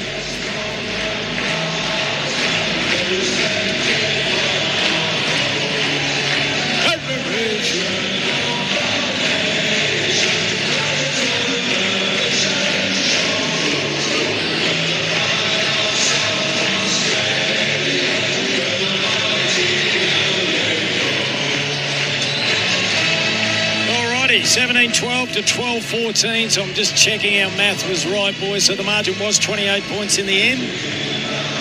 We're with you for the next half an hour nearly, so we've got a bit to talk about. We'll go to a break very shortly, but Bix, I don't know what to say. I can say business-like or workman-like victory. It wasn't pretty. Yeah, it was interesting because, like, the first quarter was ebbs and flows. There was, 13 goals kicked in the first quarter. The second, so that was pretty even in the end, 7 goals to 6. Carlton played their best footy in the first quarter. They used the ball pretty well. Then in the second, Adelaide just got right on top. They got a bit of a rocket, we suspect, at quarter time from Matthew Nicks. Kicked 6 goals to 1 in the second quarter. It was 24 points at the half. They then kicked 2 goals to 1 in the third, so they increased that to 30 points at three-quarter time. And then in the last, it was 3 goals apiece. Carlton kicked a few more points and they brought that margin from 30 back to 28. So effectively, Carlton won 2 quarters, Adelaide won 2 quarters, but Adelaide's 2 quarters, one was a dominant one where it was 6 goals to 1, and that's the ball game right there, really. Yeah. Adelaide get the 4 points. That's the big thing. They now move to 3-2, and as David Wildy said, they take on St Kilda next week. We're going to jump into a break. When we come back, we've got lots to get through. The best defender, thanks to Murray Pest Control. The McGain Real Estate Mark of the Day. There weren't any real big hangers. Plus, we'll take a really good look at the stats as well and have a look at some of the other games that are still yet to be played and gather round. It is a massive weekend of football in South Australia. It is huge for the state. It generates nearly $114 million. So we'll jump into a break, and then when we come back, we'll have a look at all the stats. It was Adelaide by 28 points. This is Crows Nation for Didi. Yes, I Didi this footy season.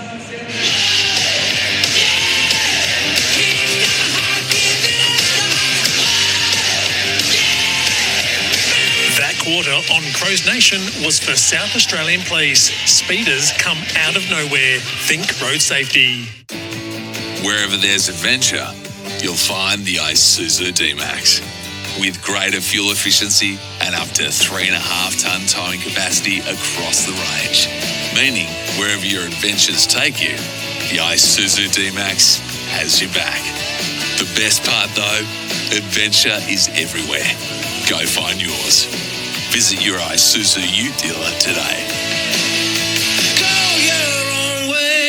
Game day, training day, or just couch day watching the footy, here's a simple win. Ditch the chips and grab a healthy handful of Aussie almonds instead.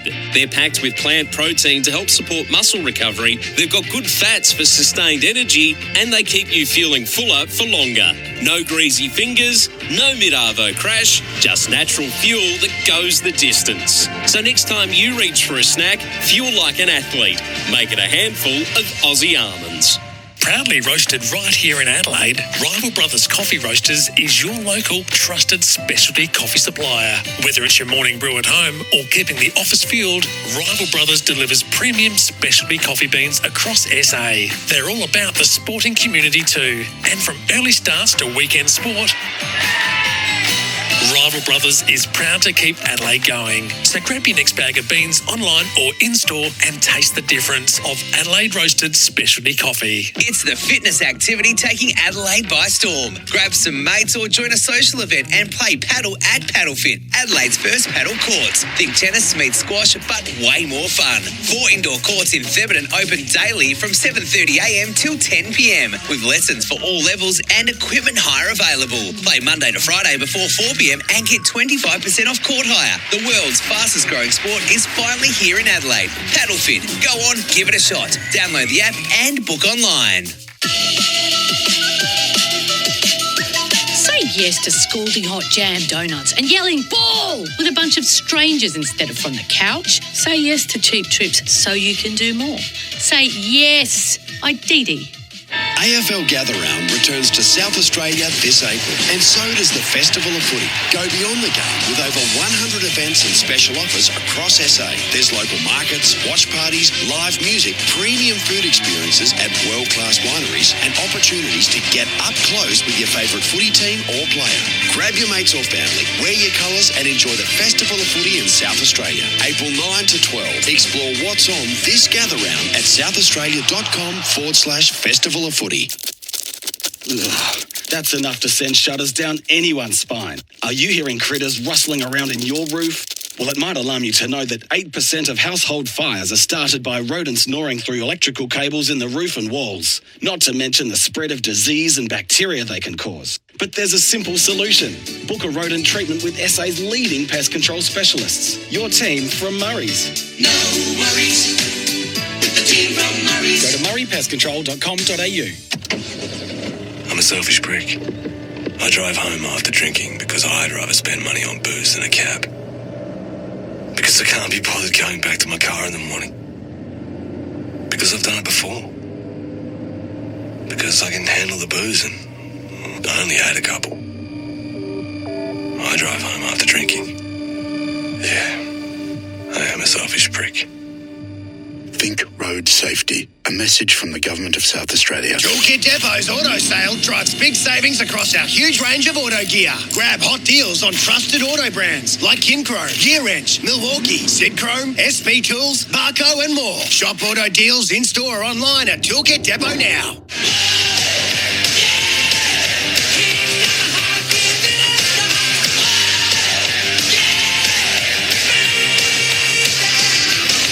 You're listening to Crows Nation for DD.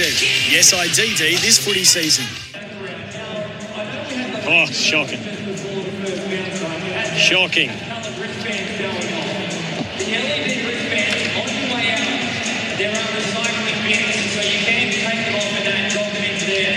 Geez, it's going to be interesting up the Barossa.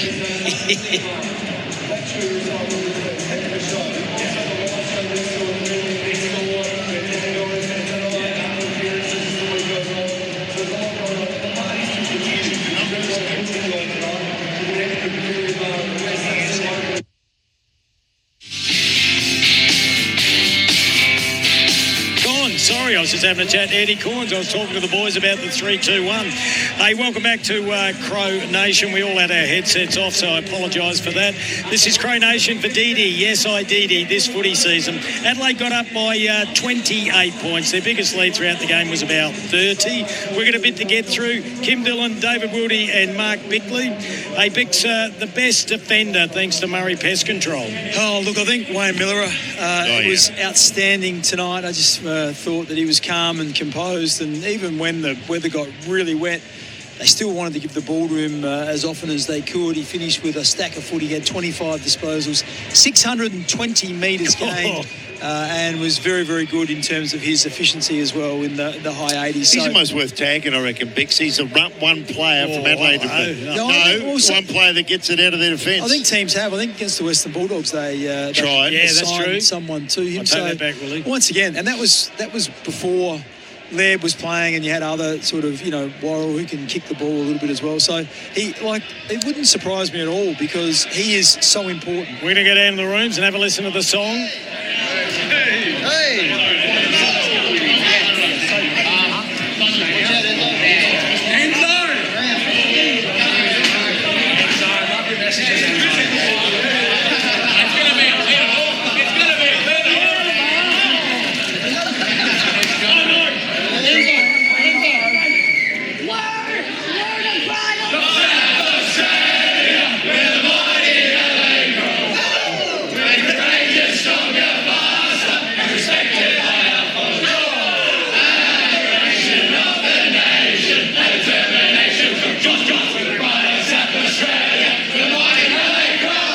Fantastic. Oh, those that aren't aware, just take us through his story, Bix, because it is so kind and inspirational and caring that the way they have embraced Enzo. Yeah. So he's a young fellow that's got I'm very not rare sure, disease. Yeah, what the disease is, but it looks like it's one of those ones where you age quicker. Aged, when you're only young. And he's got such a vibrant personality and.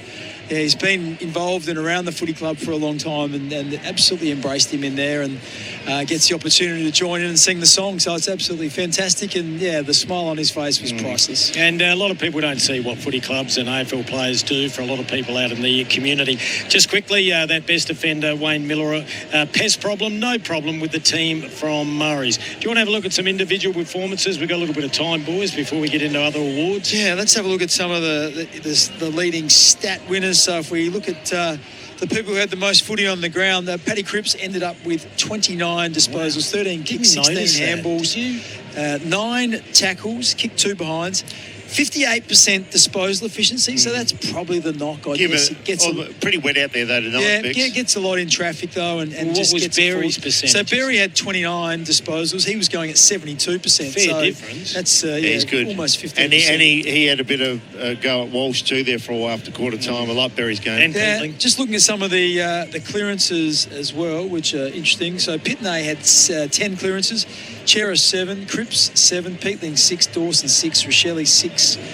Berry had 4, so yeah, Cripps is another one. He had a stack of clearances, and as you said, a lot of those were, some of those were ineffectual because it's just so heavy in that second half. Other leading disposal winners, so I said Cripps with 29, Berry 29, Sam Walsh had 28, started with 15 in the first quarter. Dawson ended with 26, as did Rochelle. So Dawson 26 and a goal. Rochelle 26 and 4 goals. That's a good set of numbers. Died out of it a little bit in the second half. Wayne Miller had 25, as did Ollie Florent. Rory Laird 24. Isaac Rankin 22. So that's he came home well. 22 and 2 goals. So that's a vast improvement on what we've seen over the last couple of weeks. So they're the ones at the pointy end of the spectrum. At the other end, James Borlace was 7, along with Hudson O'Keefe. So some of the key forwards and key defenders didn't see a whole lot of it. And that's Finbar Maley 7 and one goal, 1. Yeah, so it wasn't really a night for the key forwards, was it? It was hard work. Thilthorpe ended up with a couple.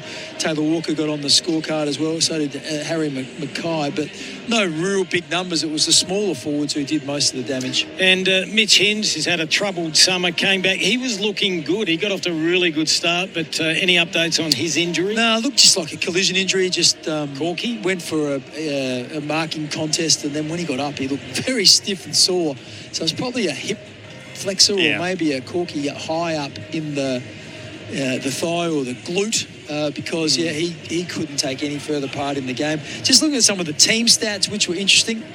Carlton ended the game with 358 disposals, Crows with 392, so high disposal game. So Adelaide in front there by 34, Adelaide with a few more kicks and 20 more handballs. Inside 50s were interesting because Carlton ended up with 60 entries. A lot of them were in the second half. The ball went in and out a fair bit in Carlton's forward line. The Crows with just 56 entries. I think that was inverted in the first half. I think it was something like 30 to 26 in the Crows' favour at half-time. Free kicks evened up a little bit in the second half, 27 to Adelaide, 23 to Carlton. The hit-outs were marginally in favour of Adelaide, 46 to 43.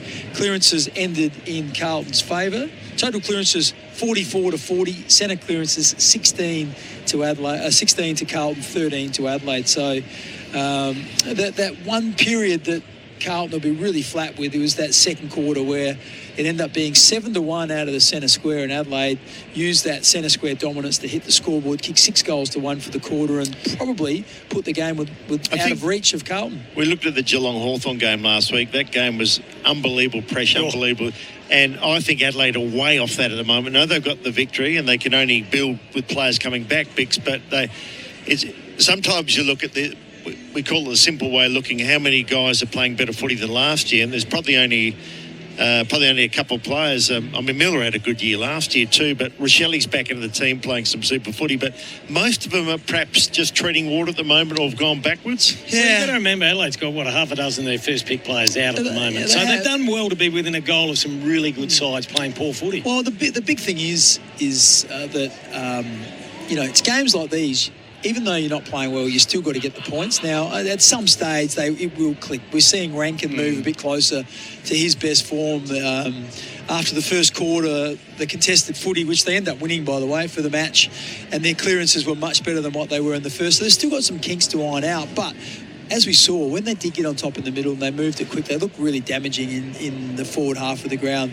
And if they get Rochelle to be able to stay in the form he's in really good form at the moment. 26 disposals and 4 goals. That is some real solid form. Ben Keys, for a period, returned to his good form. He kicked 3 goals in the second quarter, so that will give him some confidence as well. And as we said, Isaac Rankin, 2 goals, 22 disposals. That's a step up from where he's been over the last couple of weeks. Adelaide winning the game by 28 points. This is Crows Nation, thanks to Dee Dee. Yes, I Dee Dee, this footy season, Kim Dillon, David Wildy and Mark Bickley with you. Who made it look simple for Revo Fitness? Training made simple. When David Wildy, did you ever get to see him play? Oh, I did. I watched the front bar. You saw some of his better work. Well, he looked like he was brushing a fly off Kernahan's nose. And Kernahan went down, and then 2 seconds later, David Wildy went down. Unfortunately, he didn't brush a fly off my nose. He brushed your head off your shoulders.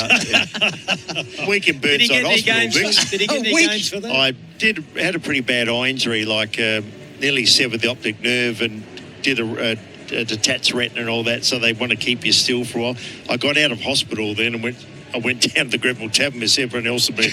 And I bumped straight into McDermott and Simo and Kernahan. They bought me. No. Hey, I deserved it. Yeah. I missed him. He got me.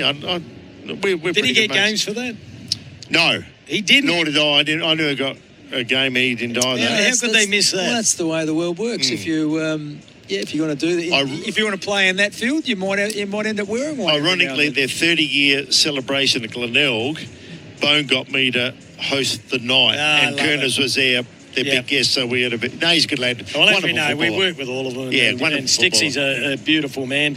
Anyway, I was going to say you made it look easy and simple thanks to Revo Fitness. Miller, I thought, look... You're more like a giraffe at a waterhole, you were, but Bix, did he make it look easy? Bix made it look tough and hard. He's like a wombat. Bix never made it look easy. No, Bix never made it look easy.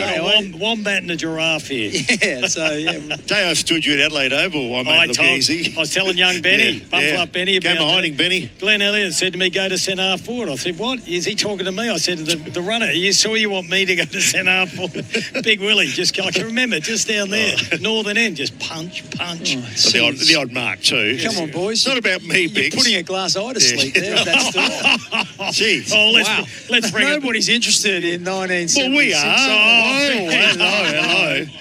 Hey, Adam from the Bombs just rang up again. He said, don't have a crack at anyone. All right, who made it look simple? Well, we just said there was Wayne Miller. He was the best defender. Was Willie's. I totally agree, because he just showed composure. He was working really hard to get past and receive handballs from blokes who had free kicks and marks. So I just love the way he went about it. And Bix and I gave a special mention to Rochelle when he had that purple patch. Yes. He made it look real easy. He looked a class above, didn't he? He did. Revo Fitness, no lock-ins, 24/7 gyms from just $9.69 per week. The two gentlemen on each side of me, they go to Revo Fitness, and they are looking probably almost in playing condition at the moment. But I should say, we just remind everyone, if you're out in the Angle Vale area, get out and have a look at the new Revo Fitness out there, the centre out there, because speaking to the founder and owner, Andrew Holder from WA, it is their biggest gym in Australia, 3,500 square metres. I'll tell you what, if you can't find a machine in there that you want to use... I saw it on the news as well, and I saw Josh Rochelle, and I saw some of your posts that you put out there to social media. Seriously, how do you fill that much space? Yeah, with lots of machines. What is the main? What, running, bikes? I think there was about 40... cross-trainers and bikes. 40 treadmills, and there's just every weight machine under the sun, and then there was the Pilates. A lot of free weights as well. Yeah, a lot of... So you got to get to a gym now and then, Kim. We can tell you all the stuff in the gym, but you haven't been for a while. You walk past it. That's as close as you That's what you get, treadmills and things like that. I walk past it, and I got these beautiful pecs. I'm like, little legs. Why do I know my legs here? Well, I've had a lot of knee operations. I've got to do a bit more leg work. Thanks very much for that. Revo Fitness, no lock-ins, 24/7 gyms from $9.69 per week. Now, Mark Bickley, he is just so multi-talented. Apart from doing brekkie at SEN with Jared Walsh and being part of the AFL Nation, Power Nation, Crow Nation team, being husband of the year and father of the year. Your young rooster, he's a good-looking bloke. He got Tory's looks, thankfully. Yeah. Can he play footy? How's his footy career? They're both just plugging away. Was that Tyson? Tyson is the oldest son. During the week, not during the week, a little while ago, I was unpacking some old boxes, and I found a whole heap of clothing from when I played that had just put away, like jumpers and track suits and socks tracksuit tops. So they're all from the mid '90s. So all the sort of parachute material, which is right back in fashion now. So I got the boys to have a look at it. And so my youngest son, who's 14, he's taller than you, isn't he? Well, he got the tracksuit out, put it on that fits him perfectly. Tyson is bigger than you. Yeah, he's probably got an inch and a half. And the youngest one's bigger as well. Well, he's probably about the same size, but he's more of my sort of solid build. Tyson's more of your more the bigger bum and the stocky. Well, yeah, Tyson's more of your HB pencil sort of. That's all I mean. Did he get you? Which one? Any of them get you pasty skin and freckles? No, they're a bit more like their mother in that regard. So that's anyway, my point being, g'day Tori and g'day boys. Where we get onto that? No, well, I don't know. I have any idea. I'm going delirious. It's been a long day. Mark of the day for McGain Real Estate. That's what I was about to say. I think it's probably going to have to be Finbar Maley. I liked he took a big pack at centre half forward, did enough to bring it to ground and get paid that. And there were difficult conditions for the big man. As we said, the McGain Real Estate Mark of the day, Mike Dobbin, is a huge Carlton fan. When they made the prelim, he jumped on a kite, went up to Brisbane to watch that. So he'd be flat as a bush biscuit tonight. So unfortunately, and his son, Austin, by the way, he was born into the Carlton brood. So anyway. You'd receive all the texts, wouldn't you, as well? He's probably listening now. He wanted me to go out tonight. I'm trying to dodge him. Riley Philthorpe never grabbed one big grab, did he? No, took a chest mark. A couple of chesties, that's about it. And one when it went through the fingers of Finbar Maley and hit him in the stomach, actually. That was the only way he grabbed it. Taylor Walker was good in the first term. Anyway, Mark of the day, thanks to McGain Real Estate, sold by McGain again. We had the Premier on our show today, and your illustrious leader was texting me saying, ask him about Gather Round down south, get it at Noarlunga or get it at McGain Stadium. That's it. Well, we like McLaren Vale. Well, it's more the legacy piece, though. Like, at the moment, what did they spend? $30 million at the Barossa. Now, that'll be there forever, but there's some facilities in Adelaide that really need improving. And the South has no great facilities. So where would you say? Also, the McGain Stadium, which is the home of the South Adelaide Footy Club. Could do that up. It's dilapidated. It's old. It's in desperate need of a real upgrade. And when I say that's upgrade, great, but what if you're trying to showcase South Australia? But if that's McLaren Vale is just further on. So you need to spend $30 million on that stadium to make it into something that you can. Why do you need a country oval to spend all the money on one country oval? Because in the end, because Noarlunga is, you still got the Flurio 15 minutes up the road. Port Wollonga, the Star of Greece. You've got Christie's. Port across the Port Noarlunga. You've got the jetty and the reef, and then you've got the Southern Vales, like 15 minutes to the east. So you can still showcase all of those areas and just play it 10 minutes away. Adam from the Bureau of Meteorology is just texting saying Beck's training again. That's our third shower. He's one out at the moment. So exactly. Does he need to text text me before it rains and tell me it's going to rain. Don't text me when it rains and tell me it's raining. He was having a go at your prediction. He was trying to help you. The other thing you have to do is your 3-2-1, the best on ground You've votes. heard mine, haven't you, Kim? Yeah, I have, and you whispered them to me in my one good ear because you didn't want to give Bix a head up because I think you're going to give him a little bit of pressure. I think Bix will go the same 3, I think. Do you really? But I don't know what order. All right, the one vote. Let me have a look. Honourable mentions. Look, it was interesting tonight because I don't think there were You've got 2 minutes. There were too many players that dominated across the whole match.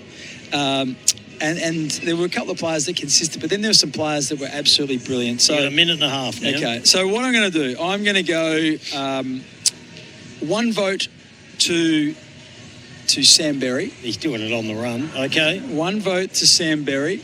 I'm going to give 2 votes to Wayne Millero. Tick, yeah. And I'm going to give 3 votes to Josh Shelley. I went slightly different, yeah.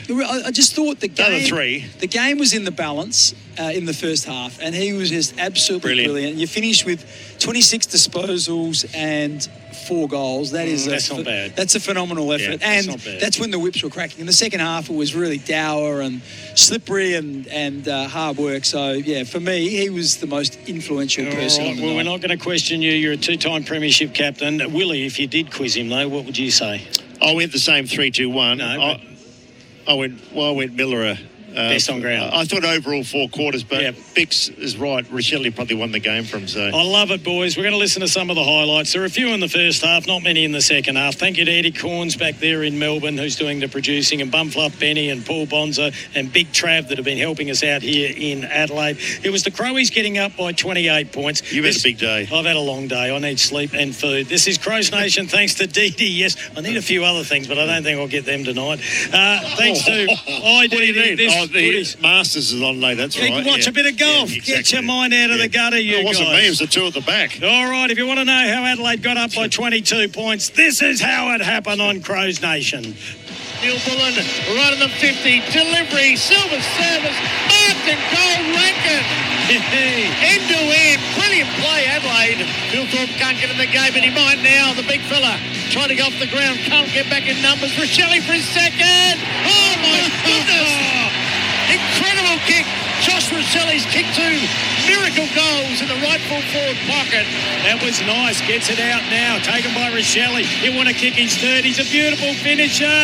3 1/4, Josh Rosselli. Drags the margin back to 8 points. I tell you what, Adelaide needed that. He's on fire, the little fella. Ball's still alive. Saligo gets his third possession. And there it is, the Rosselli. He's kicked 4 goals already. What a goal. That was an absolute beauty. Lurking there was Saligo. So too Beetling. Beetling on. Tried a little shimmy there. Got round 1. Couldn't get round 2. Keys would love a goal. And I reckon he's got one. Finally, Benny Keys hasn't kicked many this year. That's a beauty. Quick handball to Keys. Gets it. Snaps it. Benny Boy's got 2. Adelaide lead by 19 points. That's a 26-point turnaround in 6 minutes of footy. Good kicks to the hot spot. Saligo pushed out of it. Cumming was pushed out of it and will take the free kick. 20 out directly in front. Normally a pretty good kick. Crowd pretty wet at the moment too. Cumming kicks a goal straight as soon as it left the boot. Jagger Smith just gave it back to Neil Bullen. Oh, clever. Neil Bullen off the feed. Handballed into his leg. I think that might be out on the force. Neil Bullen. Round the corner he goes and kicks a goal. Finally we get a bit of a spark. Ball goes inside. They're going to get another goal now. Harry Mackay's taken it right in the goal square. Even Harry can't miss this. He plays on around the body, whacks it through. Margin back to 24, boys. Once again, Carlton pushing forward. Big free kick, Carlton, yeah. So that's going to go the way. Which Holland's that? Is that Ollie? Ollie. Yeah, it is. Been pretty good. This brings you back to 3 goals. Oh, how stupid is that? We'll see if we can find on the replay who gave that 50 away, because this could be a turning point. So margin now, 17 points. Had the bounce, put on the ground, kicks up in the Walker direction. He's dropped out of the game, Taylor, but he picks it up now. Here's a real opportunity. Rankin, have a shot, Isaac. Have a shot. He has his shot, and he kicks a goal. Could have done that 4 or 5 times. He's pretty happy. He's got 2. Isaac Rankin. Taylor Walker picked it up and off the side of the shoe. It just goes the distance. Like a rugby. That's a 40-20 kick in rugby league. And slips out of here, though. It's a free kick back to Carlton. Looks like Ollie Florent with a footy. There's the siren. Adelaide win. It was a bit of a struggle, but in the end, they won by 28 points. They'll be happy with that. They go to 2 and 3. Live to fight another day. St Kilda next week. Yeah, let's celebrate and listen to the song. Thanks to Tobin Brothers, celebrating lives every day of the year.